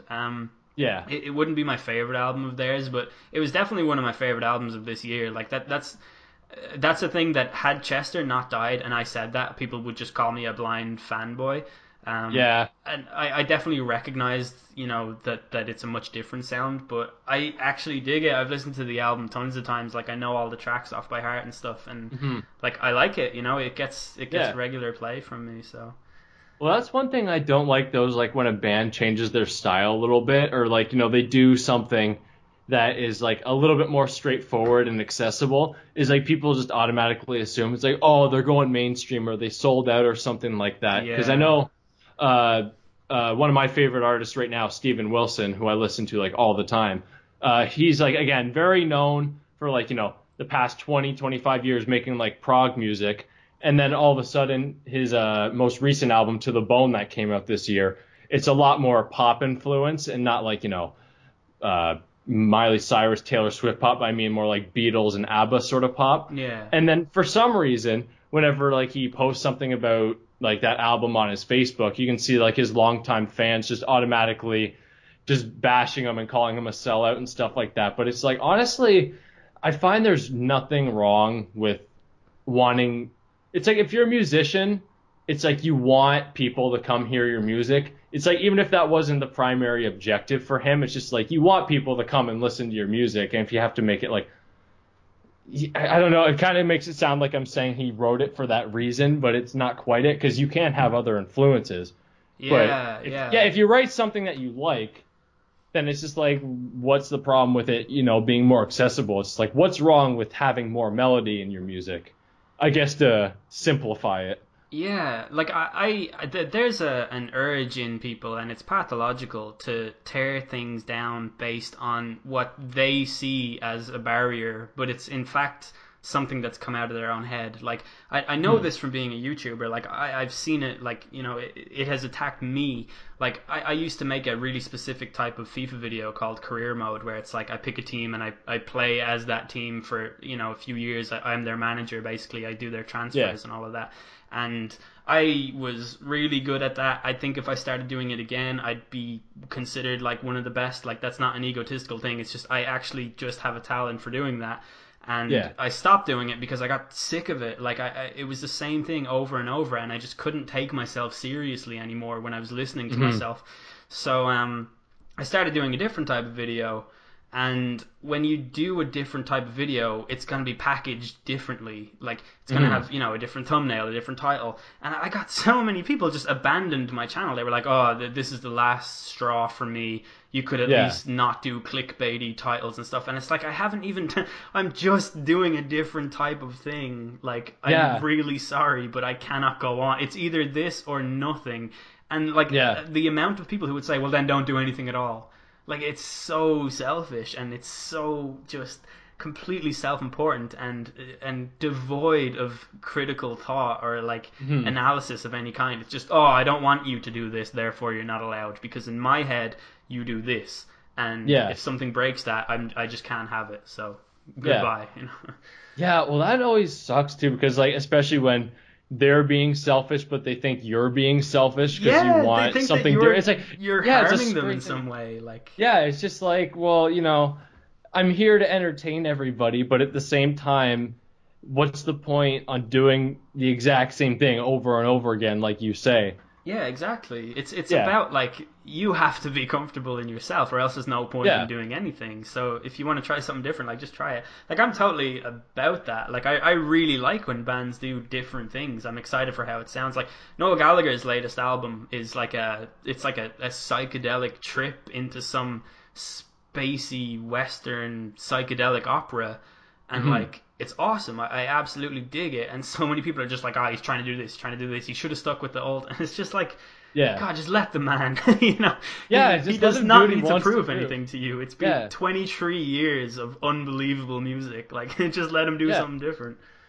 I don't know. That's one thing I hate too, because especially if you're an artist, again, you want to evolve because like over time you grow as a person, so obviously your sound will change too. But for some reason, like people will get upset if you differ from it a little bit, but then if the person's doing the same thing for too long, they'll eventually get miserable doing it. Yeah, exactly. So, Apart from Motorhead or AC/DC, apparently, who seem to just keep going on that path and nailing it every time. So Yeah, I guess some people just have like longer attention spans or something. yeah. Or they like staying consistent or something like that. I know for me, I couldn't do that, No, especially same. more so recently because I've jumped genre so many times now, like within the last year or so.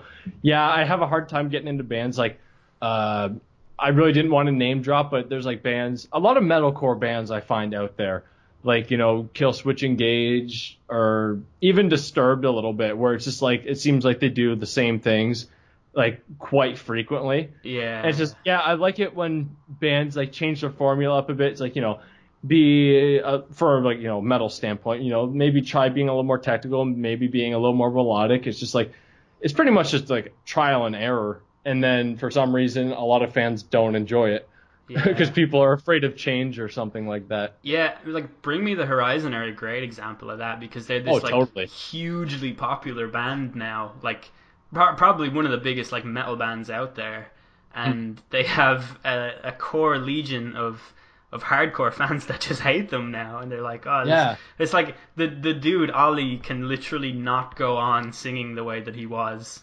Or he will die. Yeah, it's like I can speak from personal experience. That growling the way he does, it hurts. Yeah. Even if you do it right, I imagine it's got to do a lot of wear and tear on your voice over a long period of time. Sorry. Have you ever watched any of their live videos? No, not really. Like I think there's only. I think the one song of theirs I really like is Shadow Moses. Oh, that's a bad.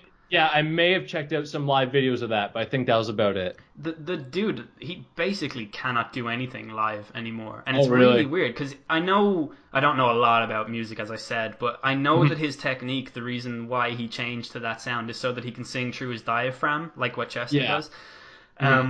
But he can't even do that. Like they're actually terrible to watch live. Like the band is super tight and all, but he is woeful. Like, and he's quite clearly lip syncing a lot of the time as well. Like, and then they also have this other guy on keyboards who does some of the screaming now, which is fair enough because the choruses are quite big and there's a lot of sounds and stuff. But he phones it in like pretty heavily, and it's kind of sad to look at, really. That's probably why they changed up their style then. Like, even if there are stuff within that, like, change of genre that they like, it's like, you can imagine, like, you can't keep on playing music that intense and then try doing, like, all these melodic vocals because it'll just sound a little too strange, I think. Yeah. Yeah, so I understand that because I know even Trivium kind of did that too. Like, the only thing I didn't like for the longest time is, like, you know, they had a lot of albums with screaming on it, and then the singer blew out his voice, and then they were telling people that like they just changed up their style because they wanted to. But now that he's learned like a better technique and can do it all again, nowadays he's saying it's like, yeah, I couldn't do it then. I lost my voice. That's why we changed our style so much. Yeah. Yeah. But like he probably told himself at the time that that was the reason.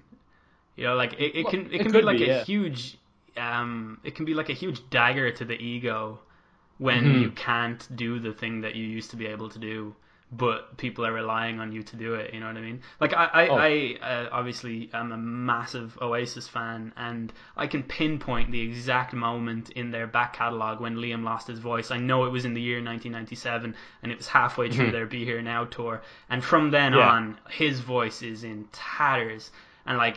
It's good now because he hasn't really used it a lot and he's able to sing through his nose, whereas before he was completely singing through his throat in every single Yeah. song. And like it's just a huge shame.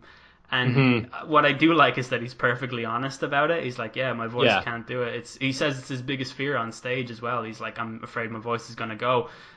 He has to have like honey and lemon and all like before every. Yeah. Yeah, so it's just I don't know.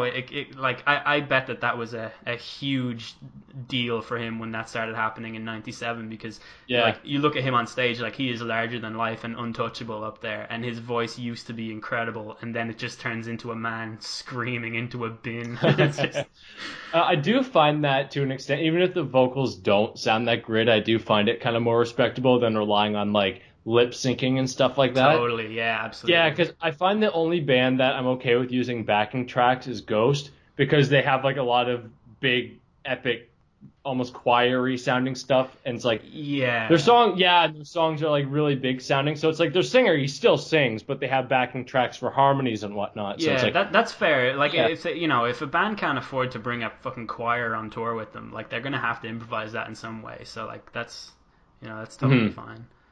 yeah, totally. It's not that different to using a DJ, really. Like, really similar Yeah. kind of thing.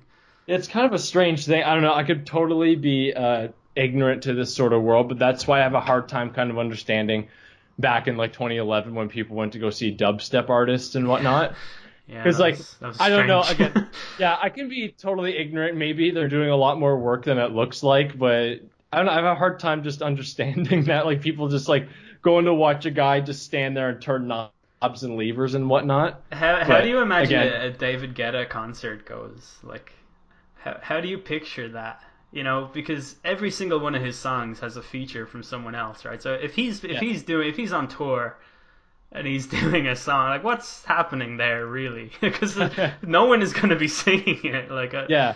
so, Well, that's what I find strange with like bands like Gorillaz too, because they Yeah. have so many guest vocalists, and it's just like I've never really watched a full concert of theirs, but it's just like, do they bring like a ton of people out on like tour with them, or what do they do? Because I That's actually that- I read they did some weird thing on their not their last tour but the one before it where they kind of created a storyline whereby all of the cartoon characters that are actually the band in canon their band is cartoons. Yeah. So they created a story that appeared on a screen before the show started where the cartoon characters got sucked into some black hole and they had to Yeah. be replaced by their human counterparts who had to save them and bring them back to their cartoon selves throughout the show. Yeah. So in that tour, they did bring a lot of people on tour, but I guess, like, I don't know, they don't bring, like, Sean Ryder with them everywhere they go or whatever, so maybe they have some backing thing going on there. But I know that they did, basically, it was like a Blur concert for that show, you know what I mean? Like, it was people Yeah. on stage doing things, so. I don't know, I always wanted to see them do more of the stuff that there's like I think it was like some kind of MTV award like performance or something like that. I could be totally wrong on that, but I know like they had like a screen on stage and they had like live musicians playing, but they had the animations of like the characters playing. Yeah, I remember And that. it's like, yeah, I love that. I thought that was such a cool idea. Like if I were to go see them, that's what I'd like to go see. I bet like, it's super expensive to bring on tour, though. Oh, probably. That's probably why they But don't. yeah, I'm not sure because especially the production, and the cost it would just to make that in the first place. Yeah. But it's just like regardless of any situation that they're in, it's got to be expensive anyways because of all the people that they'd have to bring it on the road or anything like that. Yeah, yeah, like your tour costs, basically, you don't want to ever keep those up. Like, I read something on, I forget what it was about. It was that guy who did, Oh, jeez. Who did the Under Pressure remake? Was that Vanilla Ice? Yes, I think so. Yeah. I think Hold it on. was Vanilla Ice, or maybe it was somebody else. Oh, goddamn, I can't remember. But some one-hit wonder from Yeah, that era. it was Vanilla Ice. I just D- looked it up. So I think he went on tour and like brought like the whole like all of his friends and like a huge production and everything, and that's basically Yeah. why he now has no money. Yeah. It's because like you have to basically, especially now, you have to make your money touring, so you just Oh, can't be yeah. doing a big show like unless you're Slipknot or like Iron Yeah. Maiden because they have the name behind them already. But Well, that's yeah, definitely one thing that I would love to try and uh, kind of work out for myself because I find these days it's like bands don't even really need record labels anymore. And I know you could probably understand where I'm coming from because like you having an audience too, it's just like if it grows to a certain point, you could totally just do like everything yourself independently, and yeah, you don't even need a record label anymore. Because I know people like when it comes to the music industry, everyone's trying to figure out like what's good and like or if it's like if the internet's bad for the music industry, but it's just like I find to an extent it's like it's a bit of both really because like the only people I find that no record sales has is like it only hurts like the record labels themselves, not the artist, yeah, because it's not like the artist ever made money off of royalties to begin with anyways. So yeah, I think that's definitely the way the music industry would be going. Like from here on out, it's like a lot more people and bands trying to kind of develop themselves independently. And then like there's many services out there where it's just like you can sell your music and then you actually make all the profit back yourself. So it's like really at the end of the day, internet it's good for exposure and you probably would get more money doing things independently if you had an audience than you would say on a record label where you get like you sell, I don't know, 100,000 copies of like your album, and then you maybe get like $5 in royalties, and then have to yeah. make up the rest of that touring. You know what I mean? I So think that's I yeah, think the like whoever the lead whoever has the highest percentage of the publishing on a record sale on a record, I think if that record sells for $20, whoever has the highest percentage of publishing gets 18 cents per the dollar, or it gets 18 cents out of that $20. Something yeah. ridiculous like that. Like none of that Mhm. money goes to the artist basically. Which I find is just insane, Yeah, really, it's especially because they're nuts. the ones that put in all the work and do all this while like the higher ups they kind of I don't know what their job is from their perspective, but I imagine they don't have to go out on the road and write and record and try and chemistry I don't even know if that's a word, make the chemistry work Yeah. amongst like everybody in a band, make sure everyone's happy, and got to make yeah, I don't think they understand that, but at the same time it's like they call it the music business for a reason. So Yeah, definitely. they're the big corporate guys trying to again profit the most out of it while everyone else is kind of below them, I guess. Yeah, capitalism. This is what happens. Yeah, exactly. Um, Which I find is a big thing with that whole net neutrality thing in the US right now. That's basically the exact same thing I find. yeah, dude. Like, I don't know a lot about that.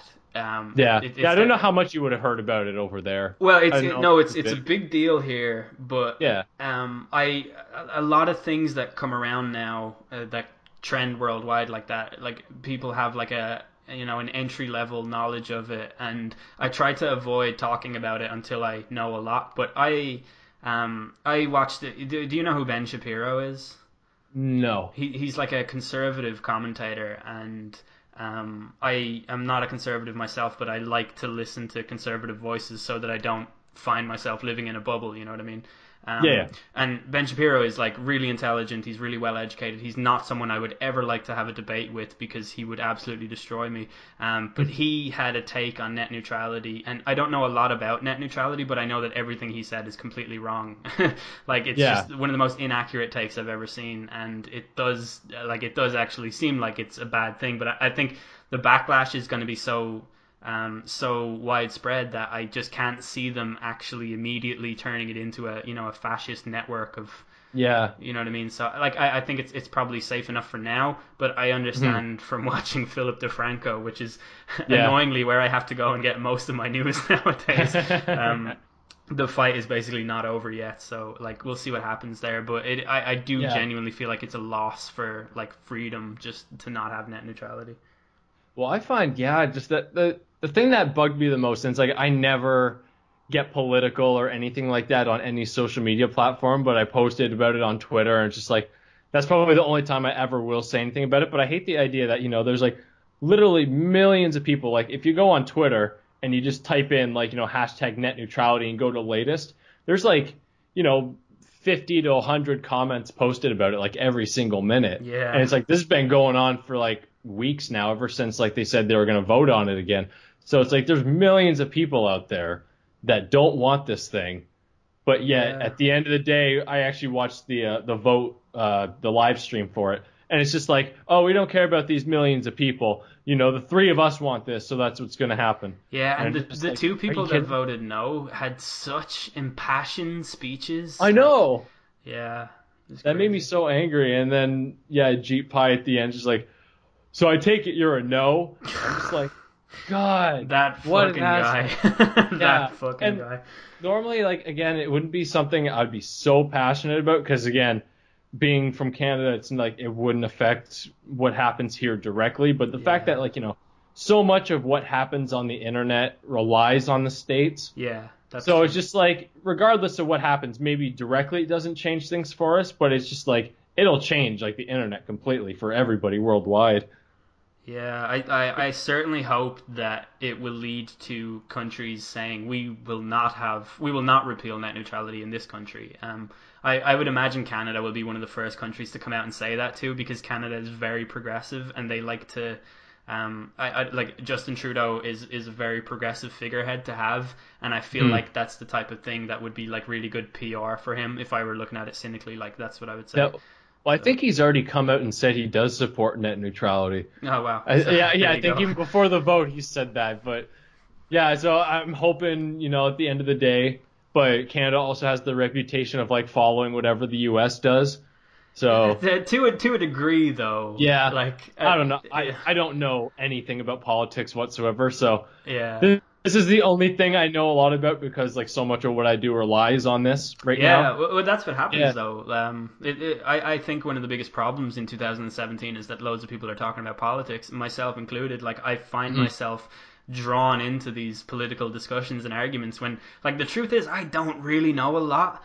But I have to go with my gut and say things, and I feel like society would be much better off if we weren't talking about politics, because that would at least give the implication that it's working quietly behind the scenes and not upsetting anyone. You know what I mean? It should be just a thing that happens and that no one talks about. But. Well, it's like going along with the whole thing of not knowing anything about it. That's something I usually just don't say out loud. It's like, oh, I don't know anything, so I just keep my mouth shut. But like most of the time, whenever I hear people talking about it, I just don't give my opinion anyways. Yeah. For any of the small bits that I do know anything about, because it's just like at the end of the day, it doesn't matter what you say about politics. Someone's going to get angry at you. Someone's going to call you a communist.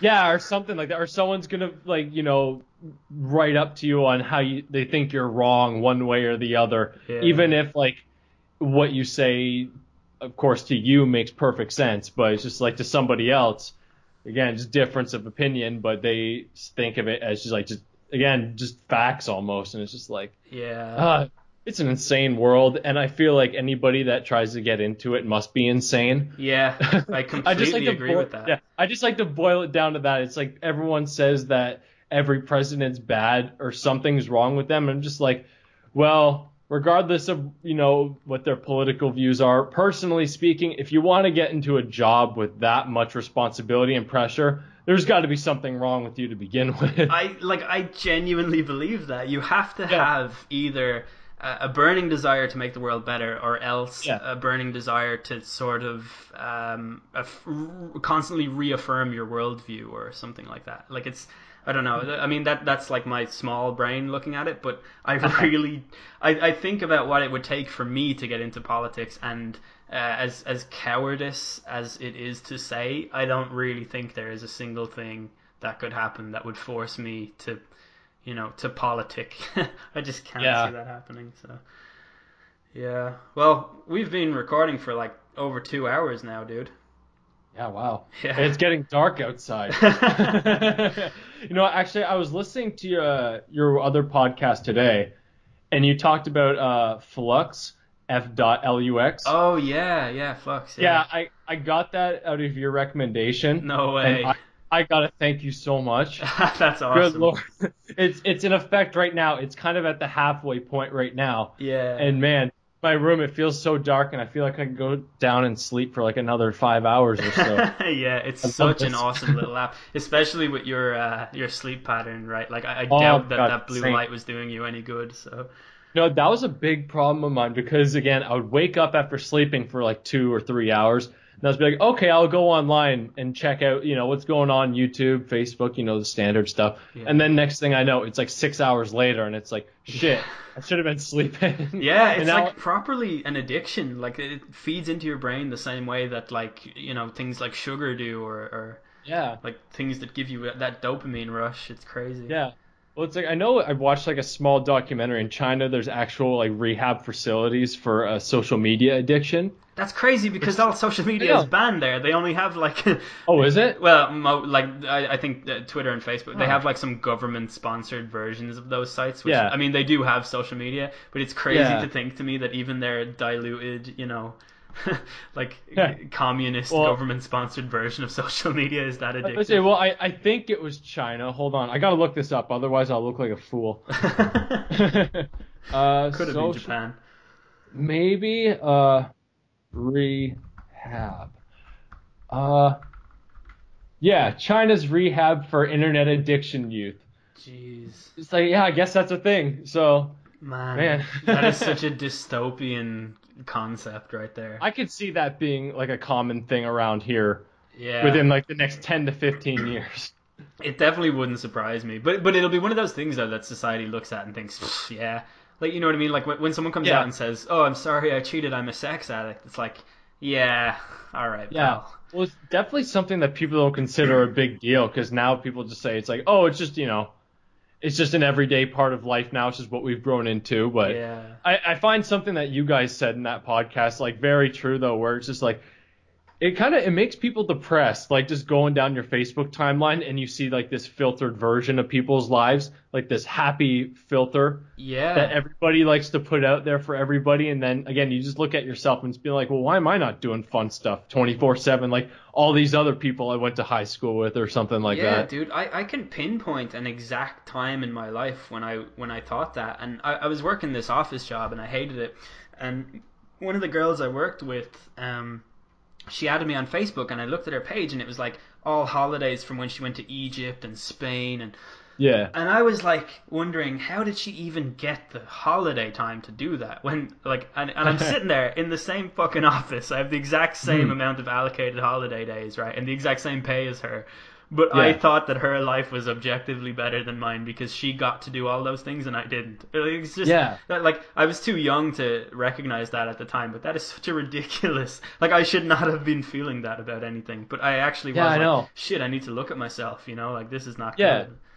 I just don't know where the money comes from either, because again, there's people I see going to like the Bahamas and some other places like that, and I'm just like, man, I've only been to the States twice in my life. Aside from that, I've been in Canada forever. So Yeah. where does the money come from? It's all about like people's perspective on where they allocate their money is like so astoundingly different. Like even like my girlfriend will go to like she's not like super frugal or anything, but she will go to certain lengths to avoid spending money.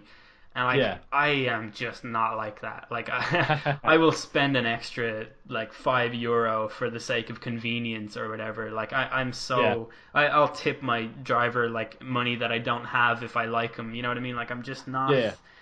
like I'm not wired to save money, so it's just I can't. But then I see other people and how they do it, and I'm like, yeah, that makes sense, and I could do that, but I won't. Yeah. I'm hardwired to not. Yeah. So Well, I'm the other way around because like I'm a big saver too. Like I started. Well, I went to college last year, and starting then up until like now, so like over a year now at this point, I've pretty much just saved everything I have.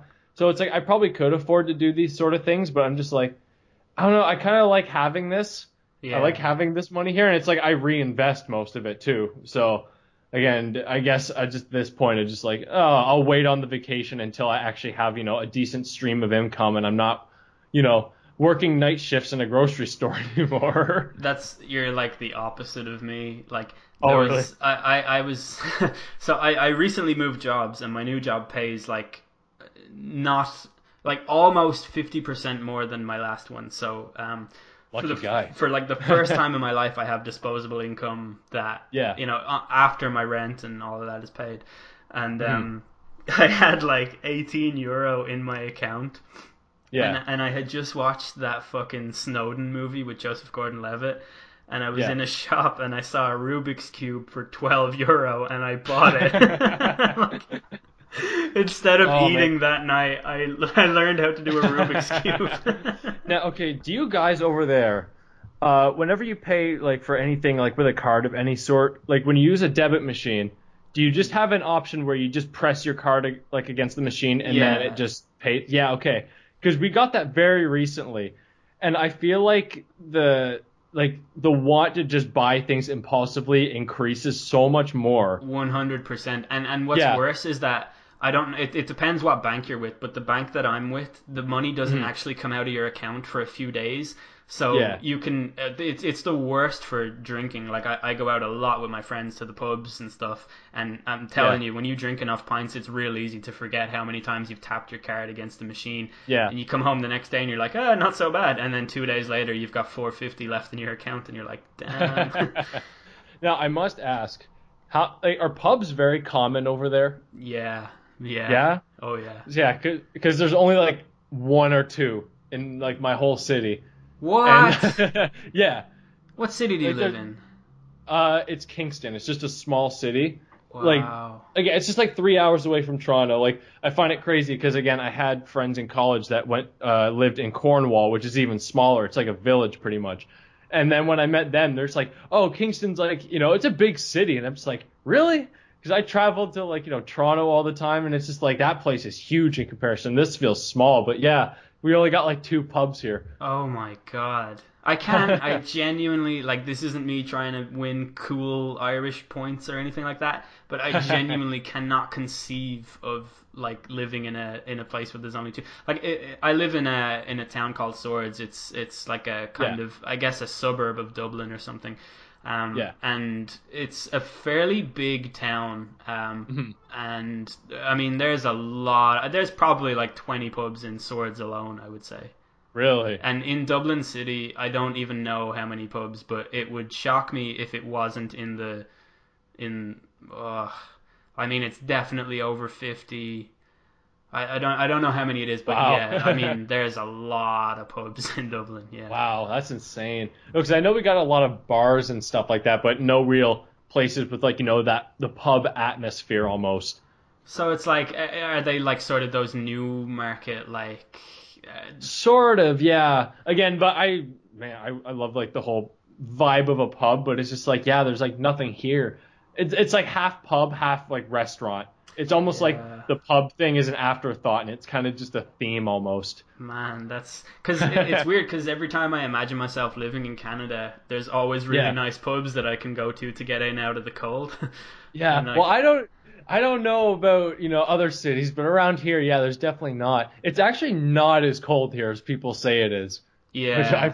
Which I find funny. A I lot of actually, Canadian stereotypes aren't true. It's really really cold in Ireland, especially this time of year, and like it might only be -1 Celsius, which is like it doesn't look that bad on the face of it. But I work with this Russian girl who is originally from some place that is constantly covered in snow, and she always shows me pictures on Instagram of what her town is like.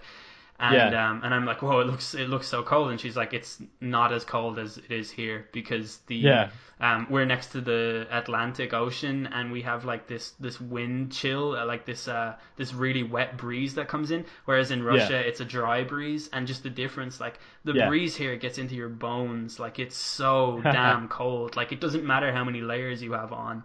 Whereas I get the impression that in Canada it's more like you layer up and then it's all right, like. You put on a jacket. Oh yeah, it's usually not too bad, but if you want to, go with what the internet likes to think of us, it's just like we're just naturally adapted to it, I guess, or something like that. I'm not really sure. Mind you, I live like pretty like southern of Canada. Yeah. So I imagine like the higher up you go, the worse it gets. But yeah, right here, I'd say it's like it's pretty comparable to like where the U.S. is at, where it's like plus like 20 25 degrees like around the summer, and then around winter like minus 10 to 20. It's pretty average, I would say. Do you get a lot of snow? Yes, we do get a lot here. Right now it's like freezing rain right now, but like there was like no snow on the ground like a week ago, and then like 2 days now we're like snowed over pretty much. Wow. So so that's kind of common, I guess. We don't get a lot of snow here, but when really? it does snow, the whole country shuts down because we just don't know how to fucking deal with it. So it's like a national crisis when it snows here. Well, it's a pain here too. Yeah, Nothing's worse than having to go somewhere and then it's like, oh yeah, we didn't plow any sidewalks. We plowed every sidewalk except for the one that you need to walk on. Wonderful. That usually is the way it goes.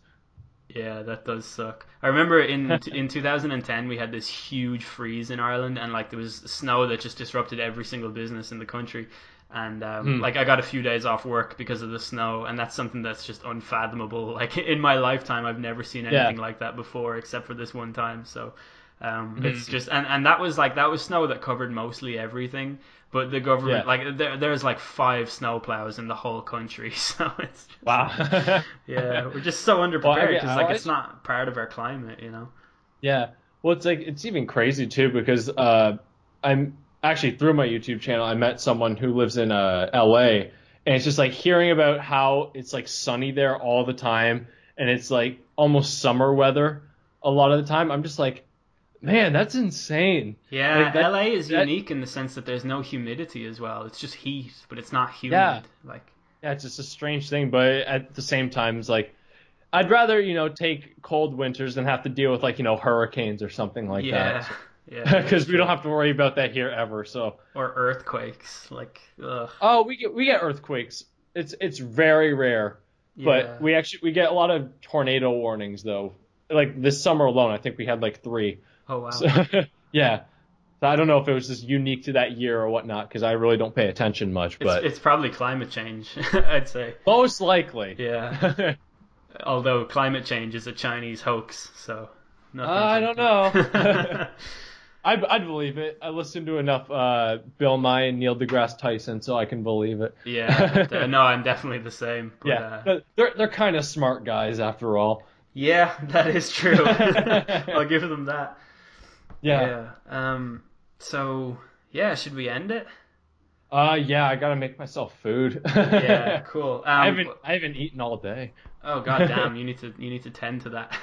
Yeah, I know, that's pretty common for me. Well, it was awesome to talk to you, dude. Yeah, you too, man. I enjoyed it. Yeah, I'd really like to have you back sometime as well.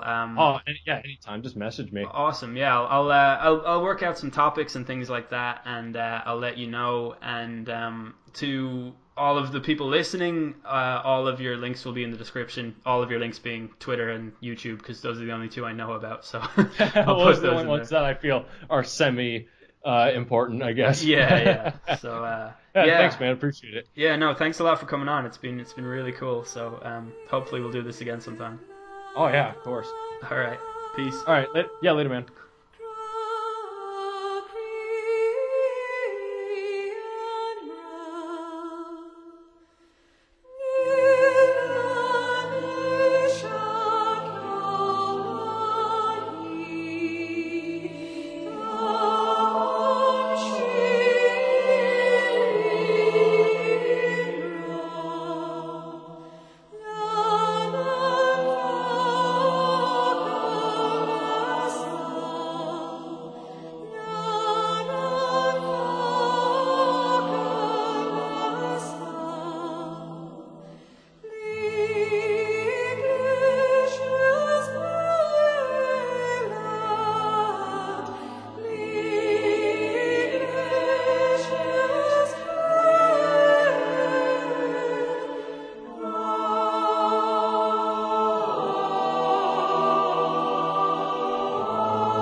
So there you have it, folks. It turns out it was noise pollution all along. That has been episode 102. Hope you guys enjoyed it. We're closing out with a song that I actually love because amidst all the chaos and the butchering of classics and all of the talk of just warped and contorted perceptions of great music, I have decided to add on a song that is pretty much perfect to me. This is the best is yet to come from the Metal Gear Solid 1 soundtrack. It's actually a Gaelic song, so all of the words are in Gaelic, which is really cool because when I was younger, I thought that Metal Gear Solid was somehow an Irish game because of that. I mean, the game came out when I was 8, so give me a break, but it's really cool that Hideo Kojima, who is just this mad, mental genius, was like, yes, this Gaelic song is perfect, and I actually forget the name of the person who sings it. It's like Aoife Ní Farrig, I think.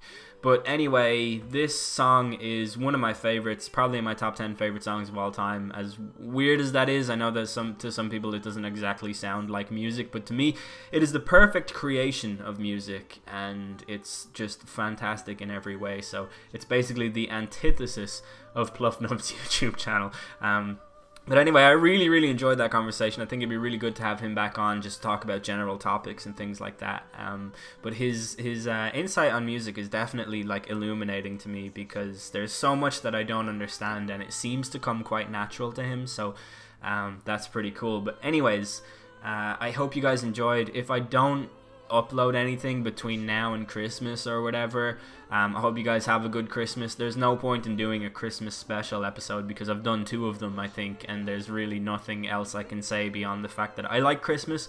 I hope you're all having a good Christmas. If you don't celebrate Christmas, I hope you're just having a good default pagan winter festival. No, just kidding. I hope that you're, you know, hanging out with your families, enjoying the time off, and doing all of that good stuff. So yeah, happy holidays, Merry Christmas, Happy Hanukkah, happy whatever, just enjoy. I've been Elden Hero. Thank you so much for listening.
See